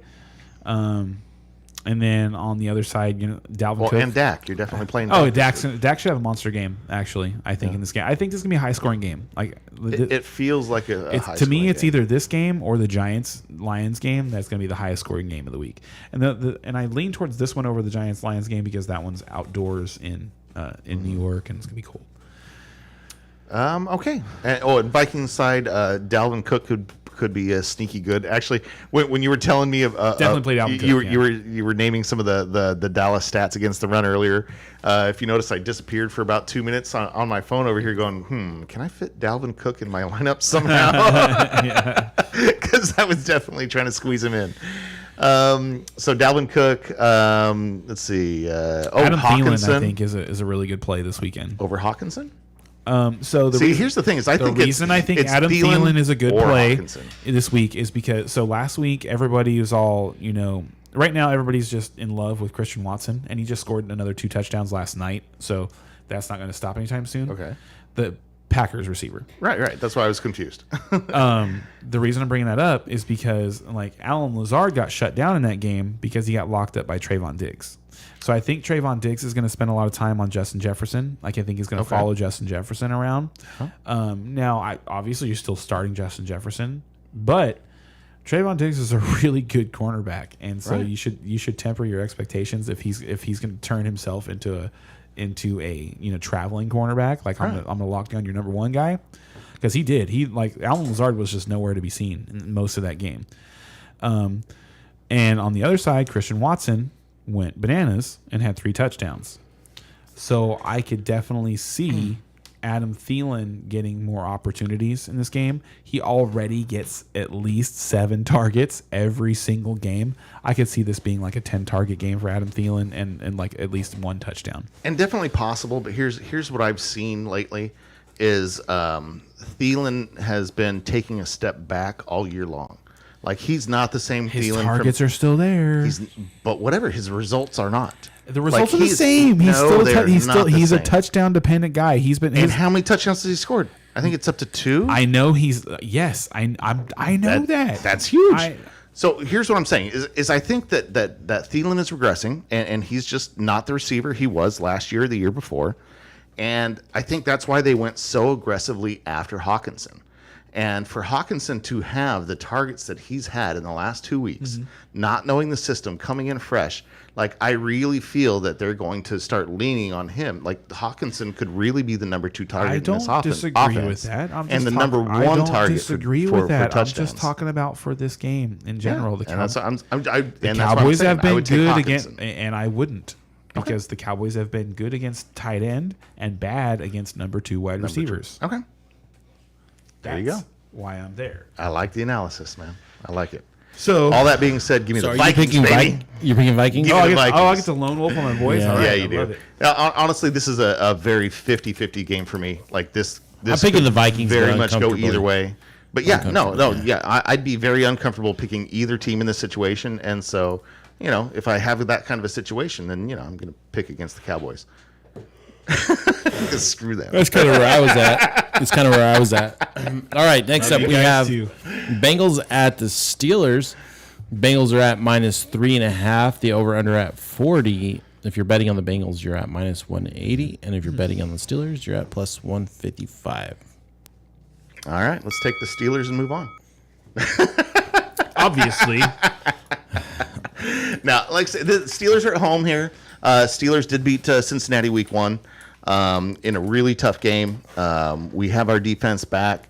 I'm sorry, Cincinnati is favored by how much? 3.5. 3.5. Okay, so basically, if this was in Cincinnati, they'd be favored by 6.5 or 7. And because the Steelers have the home field advantage, we're only 3.5.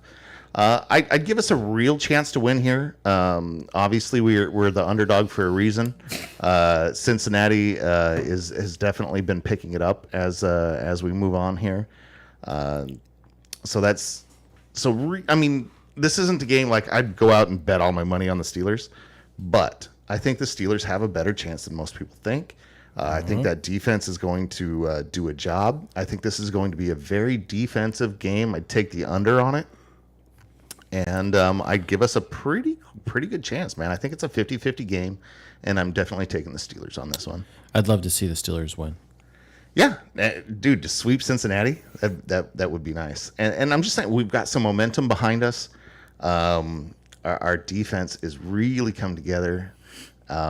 So fantasy-wise, Steelers, Harris and Jalen Warren are two running backs. That's definitely a decision there. Harris proved last week that he's still the number one, but at the same time, Jalen Warren got a lot more work.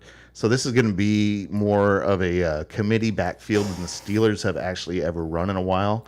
I think a big part of that is because Harris is still kind of hurt and nursing that foot injury. So you have to be careful there. I definitely still start Harris, but now you're talking more of a flex. And Jalen Warren is somebody you only start if you absolutely have to. And on the receivers side, I mean, honestly, you can start Deontay Johnson. No, but you can't. You Stop can, telling people no, that. you can Stop start him, Deontay Johnson, but he's not a great.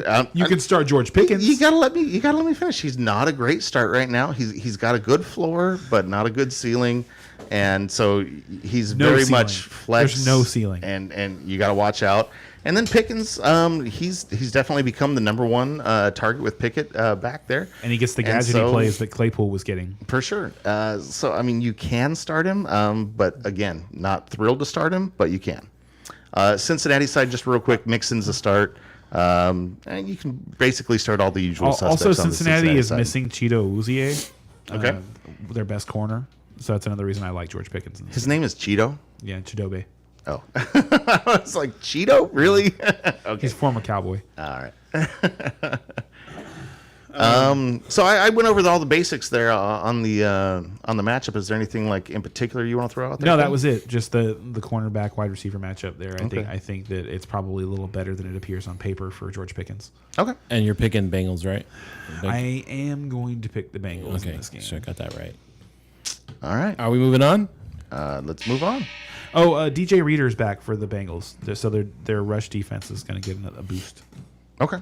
All right, next up we got the Chiefs at the Chargers. Chiefs are at -5.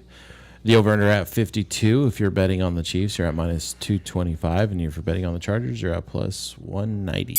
And the over-under is at 52 because we're expecting that Keenan Allen and Mike Williams are going to play. Mike Williams for sure, but Keenan Allen we don't know yet because is he ever going to play? You heard Mike Williams for sure? Yeah. Oh, wow. Okay. That's news to me. And Mike Williams was out for, what was the injury? Do you remember? No. I want to say it was an upper leg injury. Okay.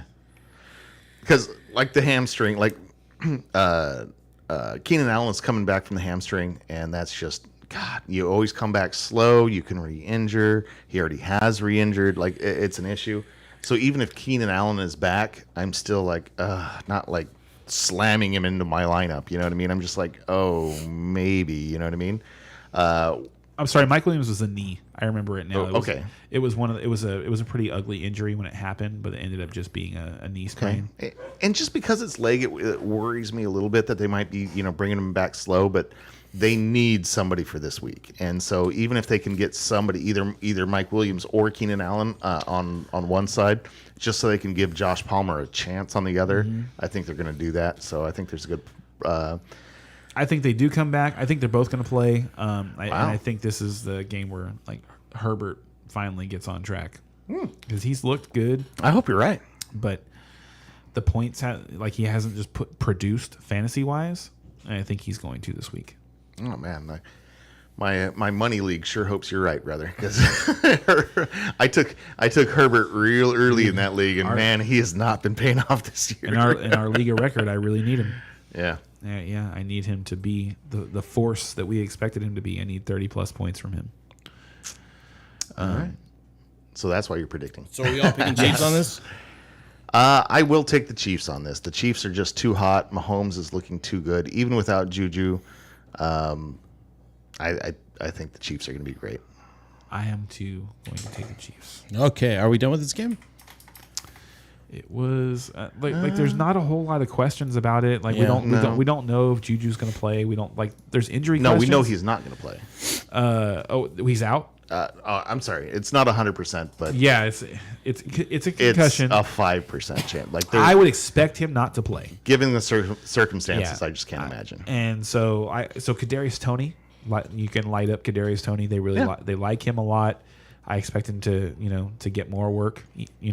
Yep, agreed. MVS is still kind of hurt. Who cares? Mecole Hardman's still kind of hurt. So yeah, I think Kadarius Toney is worth a start in this game.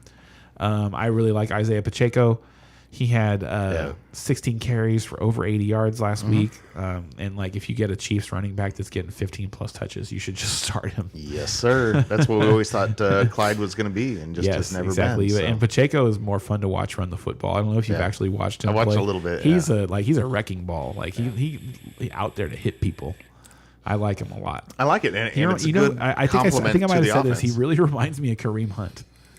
Like Kareem Hunt. he does. Like he's got a similar physical build and his just like wrecking ball running style. Like Kareem Hunt, when he runs the ball mean. Okay. Good. Yes, sir. Okay, so let's go ahead and move on to the next game. The Monday night game, San Francisco at the Cardinals in Mexico City. Mexico City. Yeah. Spread is 49ers -8. The over-under is at 43.5. If you're betting on the 49ers, you're at -316. If you're betting on the Cardinals, +295.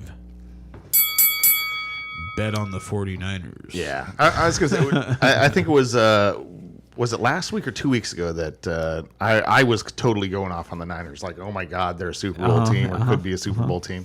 And then, of course, they come out the next week and we're like very mediocre. I was like, what the hell is that? Oh, that's right. They had a bye week, and then last week they came out mediocre. They did win, but they did not look nearly as good winning as I thought they would. But I still have confidence, though. That was but that's what gave me pause about picking the Chiefs over the Chargers. Because maybe the Chargers, maybe they're coming around. Yeah. No, honestly, and Chargers are one of those teams that you expect it to be better than what they were. In any minute, you feel like they could turn it around. So I get that. Yeah. I would not be surprised if they won, if they beat the Chiefs. It wouldn't shock me at all. Me either. No, I think that's a closer game than most people think. But here with the Niners, like I really think that Niner team is good, man. The only thing I really want to talk about with them is Debo. Okay, let's talk about what's going. What do we expect from Debo now? Well, we've only seen 1 week with him with CMC, so we don't know yet. Yeah, I know. We just don't know. So what should we expect? Come on, tell me. I expect goodness. I expect something really impressive out of that San Francisco offense. Now, Yeah. So my who are thoughts the big were stars or whatnot? That's hard to say, but that's the thing is McVay has so many pieces to play with now that. Man, like something's good's going to happen there. Yeah, I know, and that was so. My thoughts on like not wanting to like run away from him and trade him when when CMC came over were like, well, I really feel like his opportunities probably aren't going to go down that much. Like they're going to take some of the load off of him in the rushing game, but he should have better opportunities and more chances to score. Yep. So I'm still hopeful that's going to happen. But but Brandon Ayuk continuing to have 7 targets a game really frustrates me. We'll see how that goes. I mean, when you say continuing, that's one game since CMC's. We'll see. But Brandon Ayuk had with Jimmy G. Right. I'm sorry. Since CMC and Debo back, I think it's like 4 games with 7+ targets. Okay.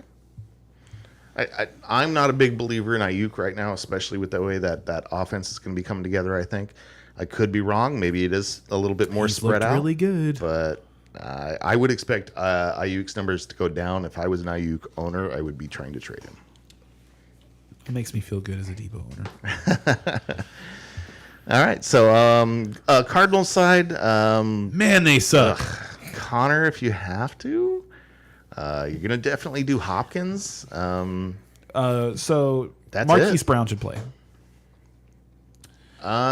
He's been back at practice. He's been back at practice. We don't know if he's going to play. It's a huge maybe. He was back at practice on Wednesday. And this is I expect him to play. This is the Monday night game, so like you have to be like. I'm just saying, like he was at practice on Wednesday, and it was oh god, what was it? I want to say it was ankle sprain. What was the injury? his was an ankle injury. High ankle, right? Yeah.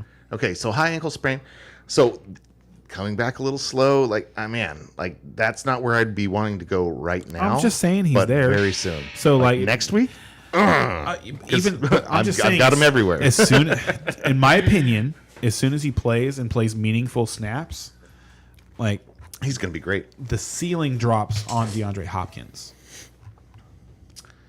A little bit. I think the ceiling rises on the Arizona offense by quite a bit. I think having Hopkins on one side and Hollywood on the other is going to be Maybe, but that's impressive. not. But that hasn't really been the issue I've seen with the Arizona offense. They just seem to make mistakes. okay. Have you watched have you watched Hard Knocks? I have not seen the mid-season Hard Knocks. I do want to check it out, but I haven't watched it yet. I haven't either, but I'm definitely going to do it this weekend because my buddy was telling me about it, and apparently the back and forth between DeAndre Hopkins and Kyler Murray is hilarious. Like DeAndre Hopkins going, "Hey man, what were you looking at?" Like when you know, on plays, and him go, "Shut up, man! I'm trying the best I can." Oh wow. Like, Okay, now I want to watch that. Yeah, Like if that's a thing, I want to see that. exactly. So it's one of those. And when I heard, I was like, I was already kind of out on Arizona's offense, but they've got that kind of stuff going on. Like I'm not. No, I don't have any faith that they're gonna A little bit more credence to the rumor about Kyler just wanting to play video games and not want to play football. There's a huge difference between Kyler Murray getting his weapons back and a guy like Tom Brady getting his weapons back. You know what I mean? So for me mentally, like, yes, Kyler Murray is getting a huge talent back when he gets Marquise Brown back, but that doesn't, I swear to God, that doesn't make me think anything more of the Cardinals offense. That just makes me think that they're the middling statistics that they're producing right now are going to become even more like fanned out. Because what I see from them is just mistakes. Okay. Yeah, and like that's totally legit because that has been happening. I just want to say when Marquise Hollywood Brown comes back, I expect a much better offense here in Arizona. I think it's a decent, like okay offense now, and I think it's going to take two steps forward. And see, I think they're a terrible offense right now, and they might be a decent offense when Marquise Brown comes back. Fair enough. I would expect them to score 20 points a game when Marquise Brown comes back. Wow. So you love Arizona. Okay. I don't at all. God, I know. And everything you're saying makes me want to take Arizona here. I'm so out. Just to like go ahead. Just to go against you. Do but it. No, dude. no. The 49ers not in this crush one. them so bad. Not in this one. I think the 49ers are going to smash them. Yeah. This is one of those games that it's a divisional game. I don't think it's going to be a divisional smash, game. But On paper, it appears that the teams are like somewhat kind of close. But to me, this is one of those, like Ray likes to talk about controller games. Mm-hmm. To me, this is one of those where like you're going to, like the 49ers are on an upward trajectory. Yes. And you're going to see it. You're going to see that the 49ers are moving forward and just how bad the Cardinals are. I think that this is one of those games. Yeah. It'll be a good. Yeah, it'll be a good game to watch and kind of see where things are at. If you're a 49er fan, it's a good game to watch. And it's Monday night, so you have no choice but to watch. Yep, it's the only one on TV. Yeah, if you're a 49er fan, this is a good game to watch. Yeah, I think personally. So we have some good wishes coming in from our YouTube channel. We have hey, thanks, Kenny Staytrill, who I think is a first timer for our channel. What's up, Ken? Welcome, bud. Saying, he's asking, hope all is well and all is good, and we're hoping good wishes for you too, man.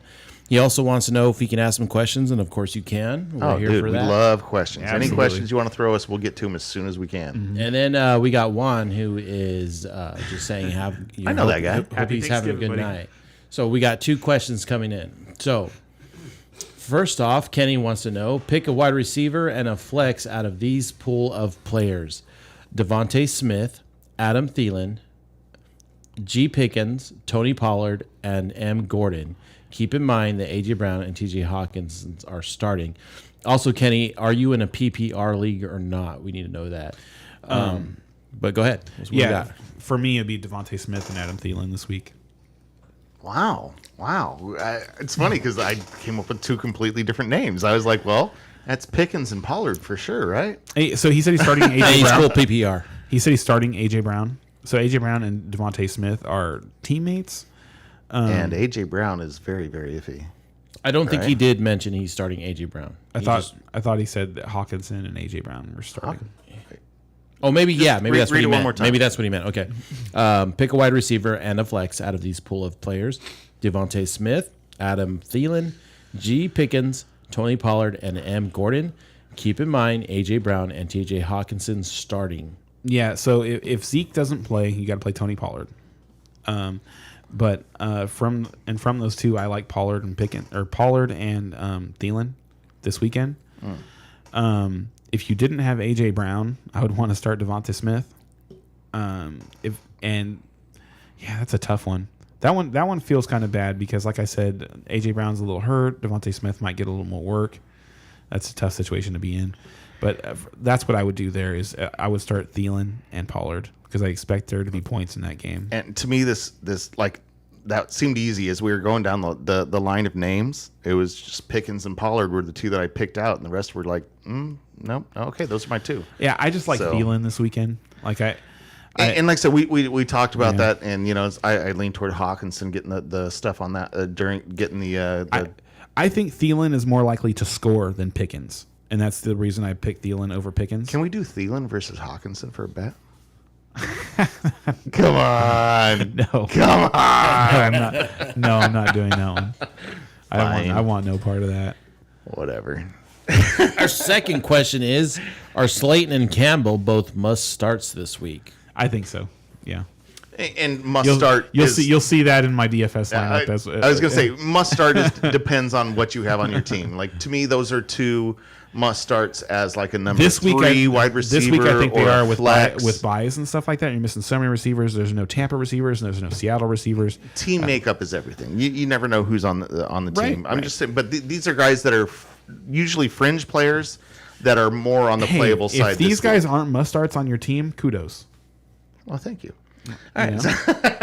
I think I'm sitting them in both my leagues, but Like, And then Fields or Herbert full PPR. ooh, good situation to be in. I would. Ooh, man, good situation that's to a be good in. one. Wow. I think you have to go Fields. I would not be surprised if Justin Herbert, like I said, I think this is the week that Justin Herbert has his best game of the season so far, at least. And you're picking Because- against him. But the ceiling is just higher on Justin Fields. Well, and the floor is higher. Like I think the floor is higher. you don't think so? Like No. I think that No, the Fields floor. No, the floor's still lava. Like with Justin Fields, because he can get all the rushing and he can get all the Because what happens when he has 130 yards rushing, 140 yards passing, and 3 interceptions? Right. Okay, let me throw the scenario out for you then. Herbert, we come in Sunday morning, and Allen is playing. So is Mike Williams. Mike Williams on the other side. And they both look good. Like we don't think they're limited. They're both playing. They're playing and playing full. I'll take Herbert. Now you take Herbert. Yeah. So that's how close it is, and I think that's what it would take for me to take Herbert too. I think if both those players go in and are like, oh my gosh, these guys look strong, they're definitely going to play, then I take Herbert. But I don't think that's going to happen. I think the odds of that are very low right now, and I so I lean think toward- you yeah. have to take Yeah. Fields this week and then move on for next week. That's what I think. Yeah, if I'm in that place to decide, I'm choosing Fields. But good and decision to have, man. Yeah, really good place to be in. And honestly, dude, to be flat out honest with you, this is the last week of trades for most leagues. What I would really be trying to do is trying to trade Justin Fields in redraft leagues. Like I have him in Dynasty, and I ain't letting it go with that guy ever. Right. But in redraft leagues, Justin Fields isn't like as Well, if you're even in Dynasty, I'd rather have Herbert. But Justin Fields is an excellent piece to trade because for a lot of people who have him, he was your second quarterback and he just sat on your bench and you just happen to pop off. Justin Herbert has an excellent playoff schedule. He's going to get his guys back. You know what he's going to do week in, week out. He's going to do it with his arm. He doesn't have to do it with his legs. and when he produces touchdowns, they're just monster games for him. And Fields has been on fire to the point where even the people that don't really pay attention realize that, oh wow, this guy's something special. Yeah, and what you could get for him right now, like off of a team that's been streaming, better than a team usual. that's playoff bound and it's been streaming quarterbacks all year long. Like you could definitely you could get a really like top 15 player. And wide receiver anytime you running can back. get a good piece for a quarterback, Yep. like Win. you're That's a in a win. good spot, man. So yeah, I mean, just So take yeah, that that's advice. our and our float advice out a would be few to start trades, Justin man. Fields over Justin Herbert. But float out some trades and see if you can trade Fields. Yep. And if so, start Herbert. No big deal. Yeah. Would you follow up question to that is would you guys trade Fields for Jamal Williams? No. No, not Jamal Williams. You can do better I than that. expect Like, Swift to keep getting better. Maybe like as- Damian Pierce. Oh yeah, if you could get Damian Pierce, that'd I'd be a love good it. one. Jamal Williams just isn't like I say, he's not a permanent piece. He's not. Yeah. Close, but no.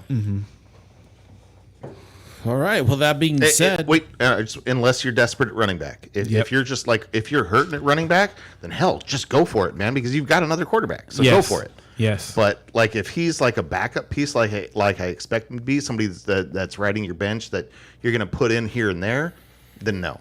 But if he's somebody you're going to have to start every week, do the trade. Yeah, totally agree. The only caveat there for me would be like making sure that the team that's getting Justin Fields isn't becoming a team that I can't beat now. I think that's less of a concern. Like I'm just saying. you don't know like, who your opponents are going to be, so you have to make your team better first and worry about you your do opponents later. you do, but still, you don't want to create a juggernaut. And Justin Fields has the ability to do that to teams right now. Good. so next up, we're getting into the Turkey Day games. Thanks. Oh, all right. Woo, already that was quick. Probably burn through these a little faster than the others because we don't know what's happening this week, so we don't have the context on these games. So unfortunately, we'll probably have to go through a little quicker on these. We just got a question. So before I start please. the Turkey games, which two running backs should I start this week? Foreman, Drake, Robinson, or Connor? I like Robinson. Robinson for sure, Yeah, like Robinson the best. and then it's in that Connor group, or Foreman. Probably go Foreman this week. The 49ers defense has been a little beat up. They were really good against Austin Eckler last week, though. They looked really good. Yeah, Like, I'd take that's- Foreman this week. That's yeah. But next week it would be a different call because Chuba Hubbard coming back and all that stuff we were talking Yeah, about. we were talking about But- that. We liked the Foreman show. Like you're gonna continue to write it, but you should have that thought in your mind that the show could end. Yep. But right now, you should start him based on what he's doing. Like just like Justin Fields, like you can have your reservations because like he's a player who hasn't proven himself. But based on what he's doing, you have to start him. Yeah. Like you just have to. He's putting up monster games. You have to start Foreman. And then I really like Robinson, Ryan Robinson against the Texans this weekend. I agree with that thought process. All right, on to the Turkey games. We're all caught up on Gobble, questions. First up, Buffalo at the Lions. Buffalo's minus 10. The over-under at 51.5. If you're betting on the Buffalo Bills, you're at minus 460. And if you're betting on the Lions, plus 370. I feel like Anyone want one more?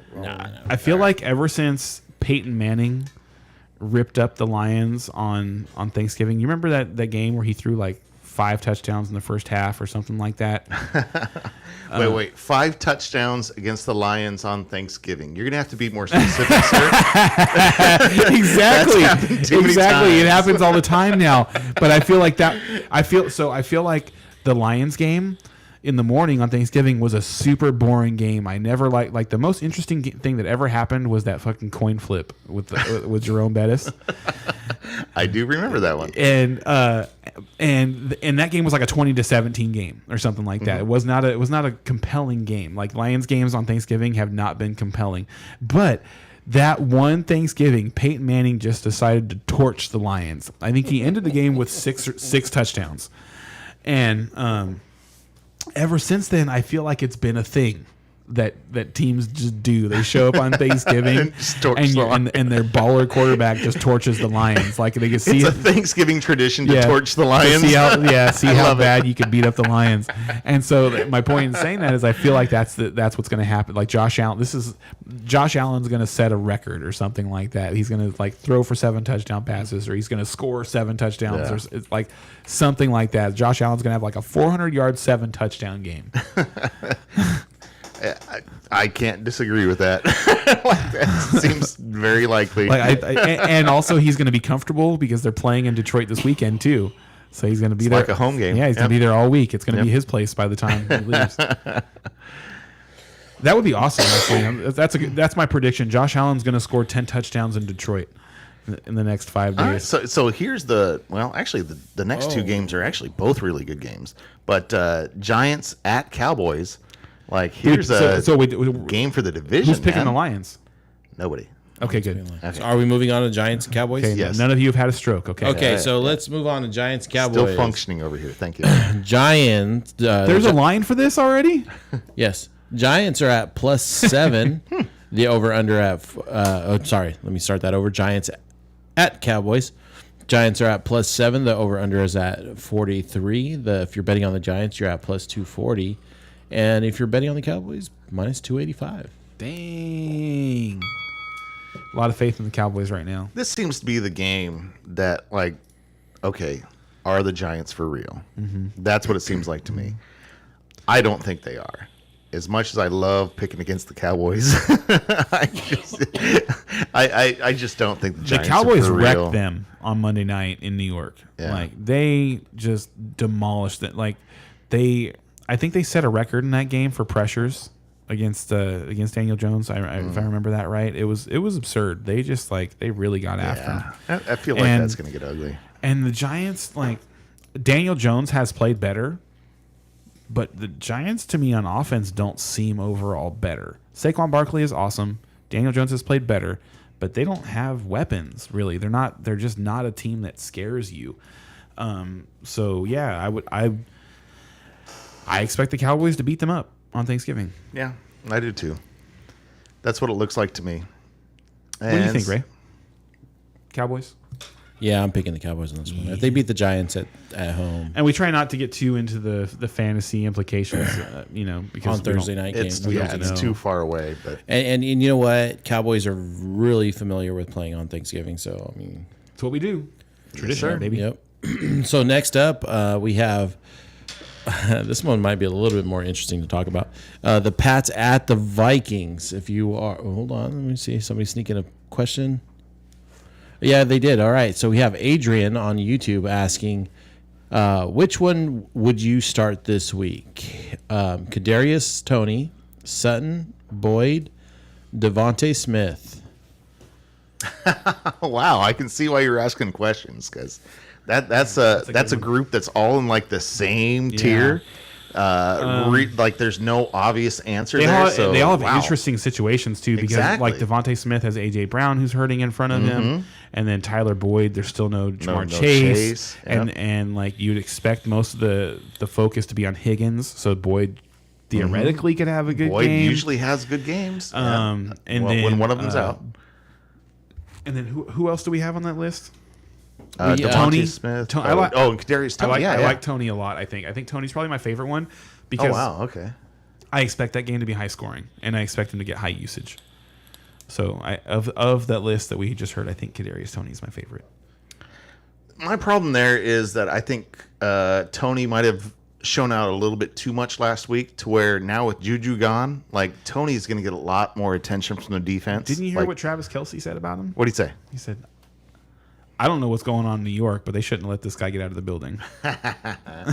Well, and that's cool, but I mean that's what he's supposed to say. I mean, I guess. Amari Cooper's is number one. Oh, Wow. I was like, so everybody's in the same. Amari Cooper on tier. the road. Yeah, Amari Cooper on the road versus like that's funny because I might like bench him over some of those guys. God, I hate to do it over a road home split. Like that doesn't seem like a strong enough stat for me to bench But somebody. it works. Man, like you look at the stat, and it's like, well, It's on point. It's so on point. It's ridiculous. It is yeah. ridiculous. So all right. So So yeah, I actually like Kadarius Toney. I like Devontae Smith in his list, and I think I like both of those guys better than I like Amari Cooper this weekend. what about you, Brian? I like Sutton. Sutton is my favorite out of that list. I'm so scared of that one. Well, all those names are scary. Like all those names are scary at one level, and You need all to stop those names, disrespecting Devonta Smith. all those names have you some need serious. to stop disrespect. Like I'm upside. tired of you making me like All right, Sutton versus Devontae Smith. Devonta Smith. So Sutton versus Devontae Smith this week sure, for a shot. Sure. All right, I got to put it on the board. Ooh, we got a bet. Put it on the board. That had to be a bet this week. And he also has Rondell Moore. Second question. Yeah, I don't like Rondell Moore because like the Hollywood Brown situation makes that murky. Don't know what's going to happen here. So another question we got from YouTube. Juan wants to know who's better start at tight end this week, Everett, Kittle, or Johnson? You poor bastard. Probably. Well, Herbert's supposed to get all of his guys back. So I would say Kittle because Arizona has been terrible against tight end. That's just like that's what you do. You start Kittle. But Juwan Johnson's been awesome. They're missing a bunch of receivers. And he knows that. said, "Man." He's a Saints fan. I'm sorry, Sutton versus who's your? God, you don't even remember. Sutton Devonta versus Smith. yeah. Thank you. Okay, So so forgettable. so next game up, the last turkey You're game. so disrespectful towards Devonta Smith. It's like, at this point, I wonder if it's like if it's just a ploy, like you're just doing it to make me like I can see the fun in step that. up and speak up for an Eagles player, which I don't will- want to. I do. will I could say- see the fun in that. In my dynasty league, I traded can away. too. I traded away my first round pick this last year, and that first round pick would have turned into Devontae Smith. So I guess I am actively rooting against him because I don't want him to be good. Okay. There, the truth comes out. So there might be a little bit of that in there somewhere, Okay. but we'll see how the bets go and see if I'm right. You're so bitter for a guy who ended up with George Pickens. No, All right. I love that in the second round too. Yeah, that's what I'm saying. And Pickens is way better than Devontae Smith. So Next game up. Smell a is- career bet. 5-year bet, put it on the board. Next game up, we got the Patriots. The Patriots at the Vikings. Patriots. Patriots at the Vikings. Patriots are at plus 3.5. The over/under at 43.5. If you're picking the Patriots, you're betting at plus 155, and if you're picking the Vikings, minus 180. I'm going Patriots this game. I've got 4 words for you. Kirk Cousins in primetime. Okay. Yeah, that's why. That's why. So you're going Patriots? I'm gonna go Patriots. Oh, I finally get a lone wolf. Yes. on Thanksgiving, and it's with Kirk Cousins in primetime. I'll take it. I'll take it. He's got a lone wolf on Kirk Cousins in prime primetime, time. gentlemen. We're taking Yes, got him. Oh yeah, dude. all right. Yeah, Bill Belichick versus Kirk Cousins in primetime. Oh, it's tasty. See, I just It's tasty. The, It's the like circumstantial facts like that. the percentage chance that a butt fumble could happen. Just Hey, you know what though? With that particular stat is just on point with Kirk Cousins. Yeah, it's so been good. On It's just point like the Amari year stat. over year. that to me, that is just as dislikable as the home road split stat for Amari Cooper. no, I agree. But it works. God damn it, it works. No, I agree. Makes no sense, but it I really works. agree. Yeah. Yeah, you really can't argue against it, you know. So hey, you guys want to have some fun and let's talk about Thanksgiving. Okay. Like Thanksgiving. What's your favorite Thanksgiving dish? Side dish? What okay. What is like the one, like, is there like one thing where you're like, okay, as long as this side dish is at Thanksgiving, Yes. it's going to be a good Thanksgiving? For my family, it's the side dish that my wife makes. It's green beans, bacon, and tomatoes. Tomatoes. Yeah, well, Very Hispanic. Stewed tomatoes, or actually no, it's just stewed tomatoes. So you do that, and you put them all together, and you let them like simmer down for like an hour and a half, to where it makes the sauce a little thick. And man, it just makes for one heck of a side, and we all look forward to that every year. Like That's awesome, Like dude. we make extra of that, because like the leftovers for the next 2 or 3 days, like that is the staple. So that's mine. Really? That's interesting. Yep. Who ate all the green beans? Oh, dude, that's a thing. That's a thing. But awesome. I will say I'm going to smoke my turkey for the first time this year. So hopefully the turkey is Smoked turkey's a delicious. close second. So Yeah. So, what about you, Ray? What's your favorite side? Side dish, probably just plain potato salad. Just like a very plain. I don't want all that extra like raisins and all that other stuff that people have a tendency. Just your eggs and potato, like very plain. what about like celery and Olives. No. So just No olives. I could tolerate olives because just I like oh, dude, olives. like To me, I the- like your version of a potato salad. Like Yeah. that's my jam right there. I love Just that. very warm potato salad too. So growing up, my mother used to make potato salad, and we would get to it before it had a chance to cool down, not realizing that as an adult, potato salad is actually served cold. You know what I mean? So my wife thought I was kind of a freak for wanting, like, we eat would it get after it was potato cooked? salad and warm it up. Yeah. You know what I mean? Like if we got cold potato salad, we'd warm it up. We just, it was explained to us later, like, yeah, actually, you guys just never gave it a chance to cool down. Like you would just get into it before. And so, yeah, warm potato salad became a thing.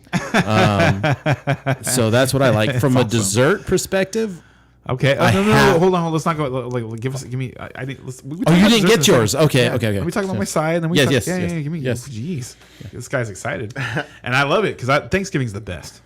it's one of my favorite holidays, if not my Yeah, favorite. it is my favorite holiday. As a Cowboys fan, it's easy. You know, Well, for me, like we're going into like a little bit.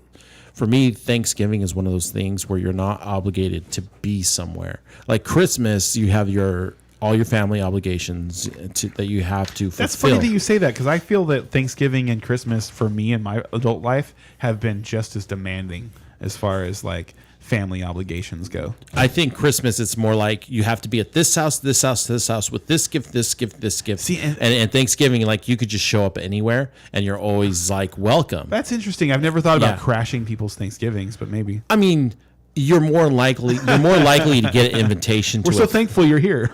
yeah. Well, you're more likely to get an invitation for Thanksgiving Yeah. than Oh, you yeah, are for than you Christmas, are for for sure. Christmas. Absolutely. It's more of a friends and family holiday, where Christmas is usually more tight in your inner circle, very inner circle type holiday. So I've always been a little bit more of a fan for Thanksgiving. So So for me, I don't think there's a favorite side. I think there to me there has to be like a critical mass of things to eat because I like my favorite thing about Thanksgiving meals is that I go up there and I'll make my plate and then there's still like 3 or 4 other things that I want to get on my next plate. After I'm done eating this whole plate of food, I want. yeah. There's still a couple more things. So like, I love deviled eggs. I love deviled eggs is fun. yeah, If somebody brings that. mashed potatoes, different stuffing. Like people who get into stuffing and like really make a good stuffing, that actually probably is my favorite thing. Like if I show up to a Thanksgiving dinner and someone's like, "You got to try my special stuffing," right away, sir. Where is it? Give it to me. Yeah, I'm not a real big fan on stuffing, but stuffing has. There's a taste in stuffing, and I don't know what it is. I don't know if it's Bread? No, I don't know if it's a vegetable or some kind of spice. Oh, the broth maybe.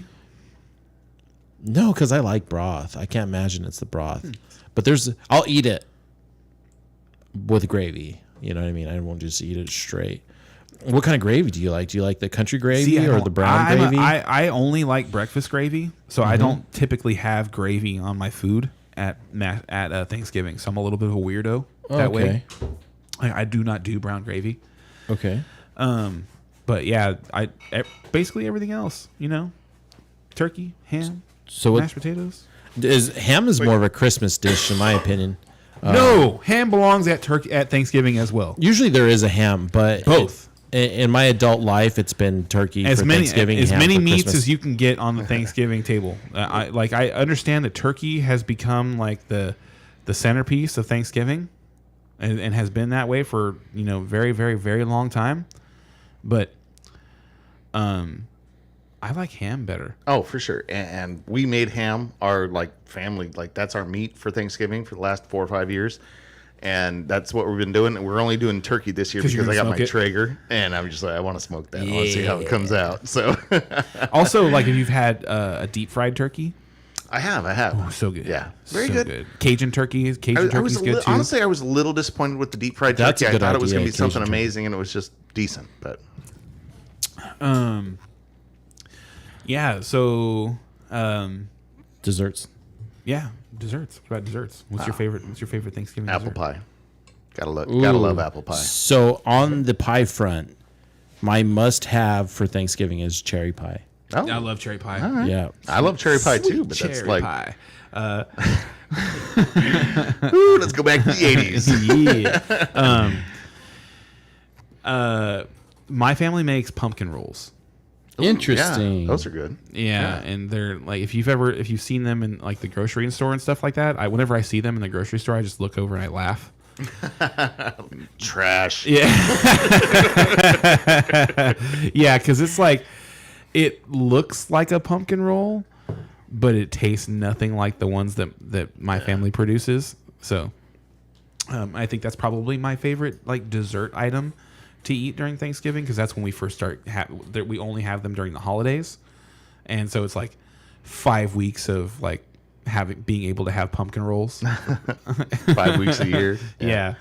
So we're in that window now. Like I was just talking to my sister today, and they made pumpkin rolls last night to just to like practice because like usually my mom used to do it, and so they want to make sure that they have the recipe down right. Nice.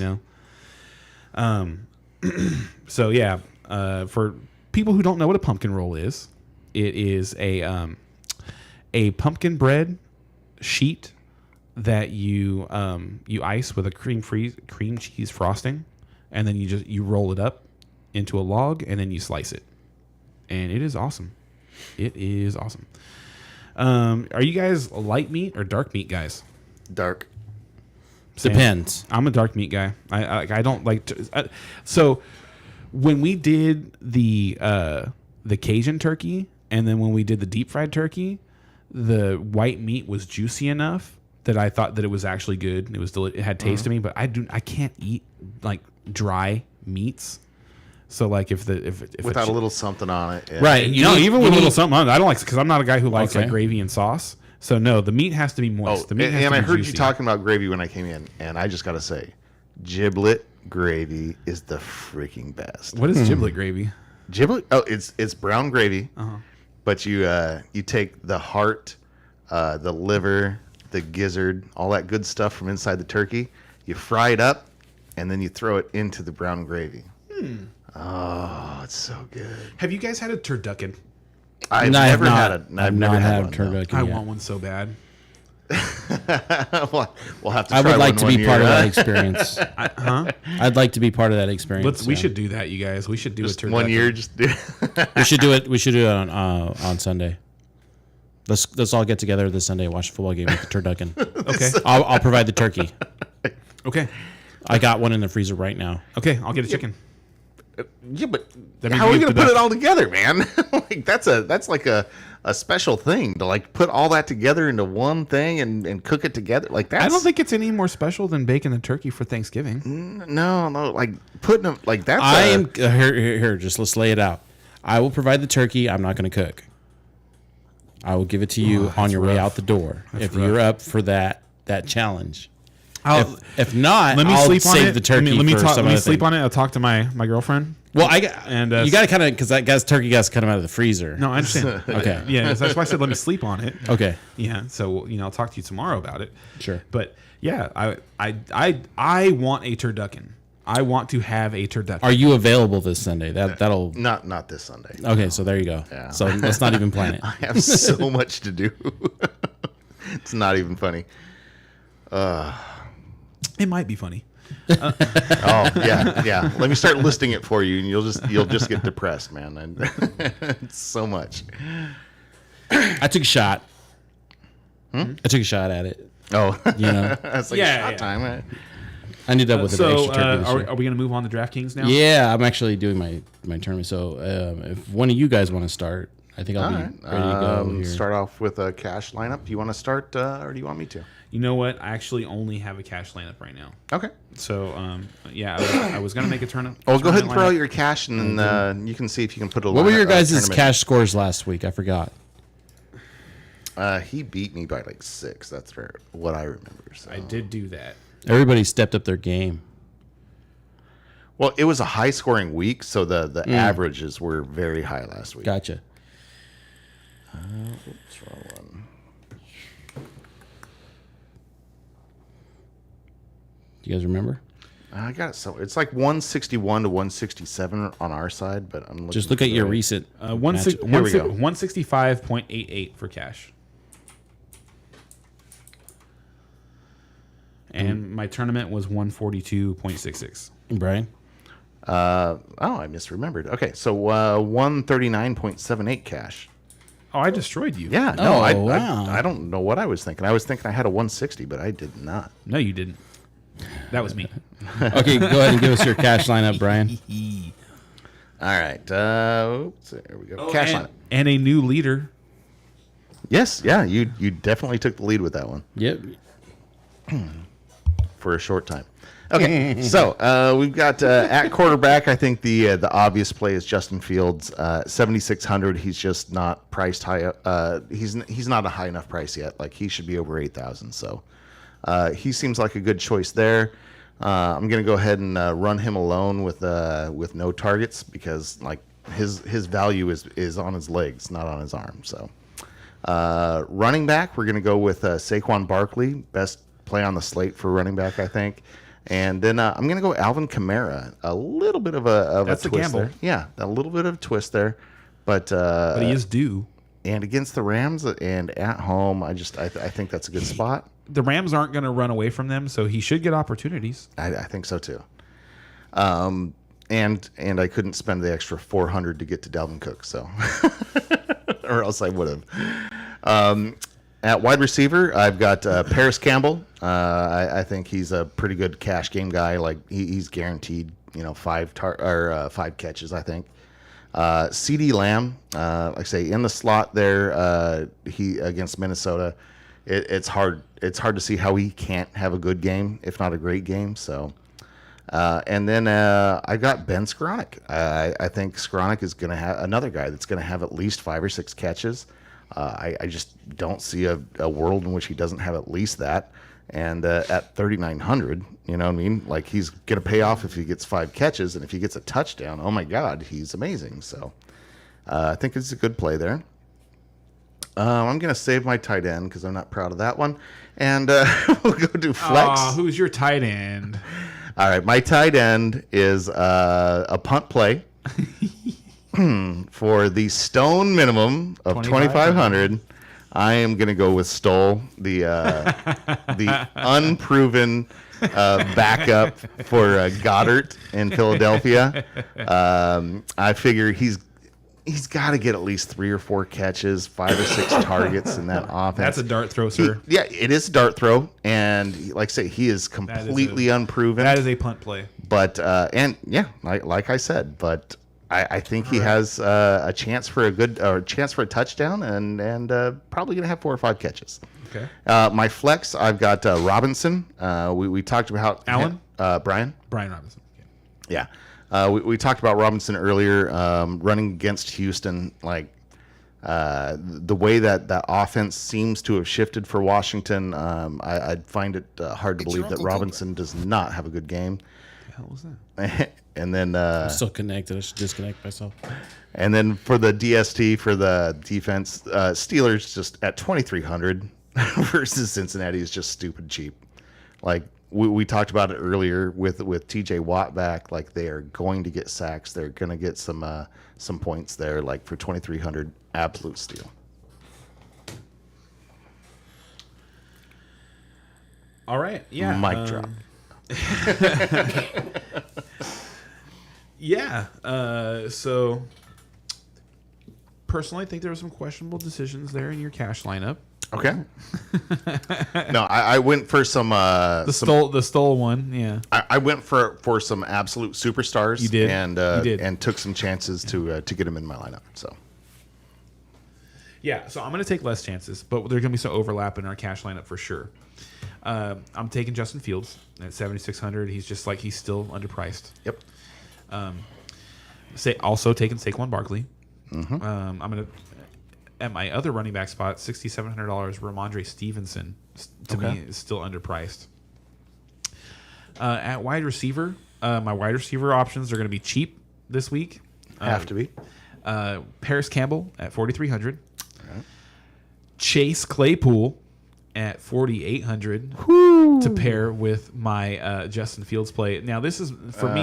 that's an overpriced this chance, in my opinion. This is my punt play of the week. That's a punt? Okay. Well, it's my puntiest play, All right. I feel like. And, for a punt play, $4,800 it can be considered a lot. It's a little high, yeah. But I didn't really want to make any punt plays like the one that my, co-host here just made. So The winning play? So I like Chase Claypool. I like what they're doing with him, giving him opportunity. I feel like a big play is just around the corner, and I'm going to bet on it this weekend against the Falcons because the Falcons, they stink. Also at wide receiver at $5,500, on the board, but I've got Adam Thielen. We talked about him earlier. I think that Trayvon Diggs is going to spend a bunch of time on Justin Jefferson, and so I think that's going to open things up for Adam Thielen. I do expect him to score this weekend. At tight end for $4,300, I've got Dalton Schultz, who since Dak has come back has been exactly what people drafted him to be at the beginning of the year. In my flex, I've also got Brian Robinson. I just expect him to have a monster game against Houston. I expect him to have 20 plus carries. I expect him to find the end zone. I expect him to have more than 100 yards. Yeah, too good a play. Yeah, and then at $2,300, this feels like a steal. I've got the Steelers at home against the Bengals. I believe I mentioned that. Yeah. So you can tell by our two lineups there's some definite overlap as far as the most we popular don't get plays together this and week. make these lineups Oh, at no. all. Oh, no. At all. Very much rivalry in these lineups. We don't help each other. Yes. He's very much responsible for paying for my dinner tonight. I did. Wasn't happy about it, but I did. All right, so going up with I have on the cash game the Jones from New York Giants, Patterson with Atlanta, Singletary with Buffalo, Singletary's a good one. Higgins with Cincinnati, Lamb with Dallas, Moore with Carolina, Hawkinson with Minnesota, Jefferson with the Los Angeles Rams, and this was just because I ran out of budget. I went with the Colts with their defense. So maybe Philly will skunk it. I don't know. We'll see. They were the minimum. They were 2,200. Yeah, minimum. That's there wasn't a 2,000 defense this week. Yeah. And for my tournament lineup, Jones again with Barkley, Swift from the Giants, Moore again with Carolina, Slayton with the Giants, St. Brown with Detroit, Wright with Detroit. I picked Mooney as my flex, and then Saints. So he's stacking that Lions. Yeah, I saw that. Lions Giants game, which I I feel like is one of the fancy bonanza games of the week. I was going to say, I'm actually a little disappointed because his tournament lineup is kind of similar to mine. All right, well then it won't be anything like mine, and I'll give it to you right now. Sweet. My tournament lineup this week, I've got Dak at $6,600.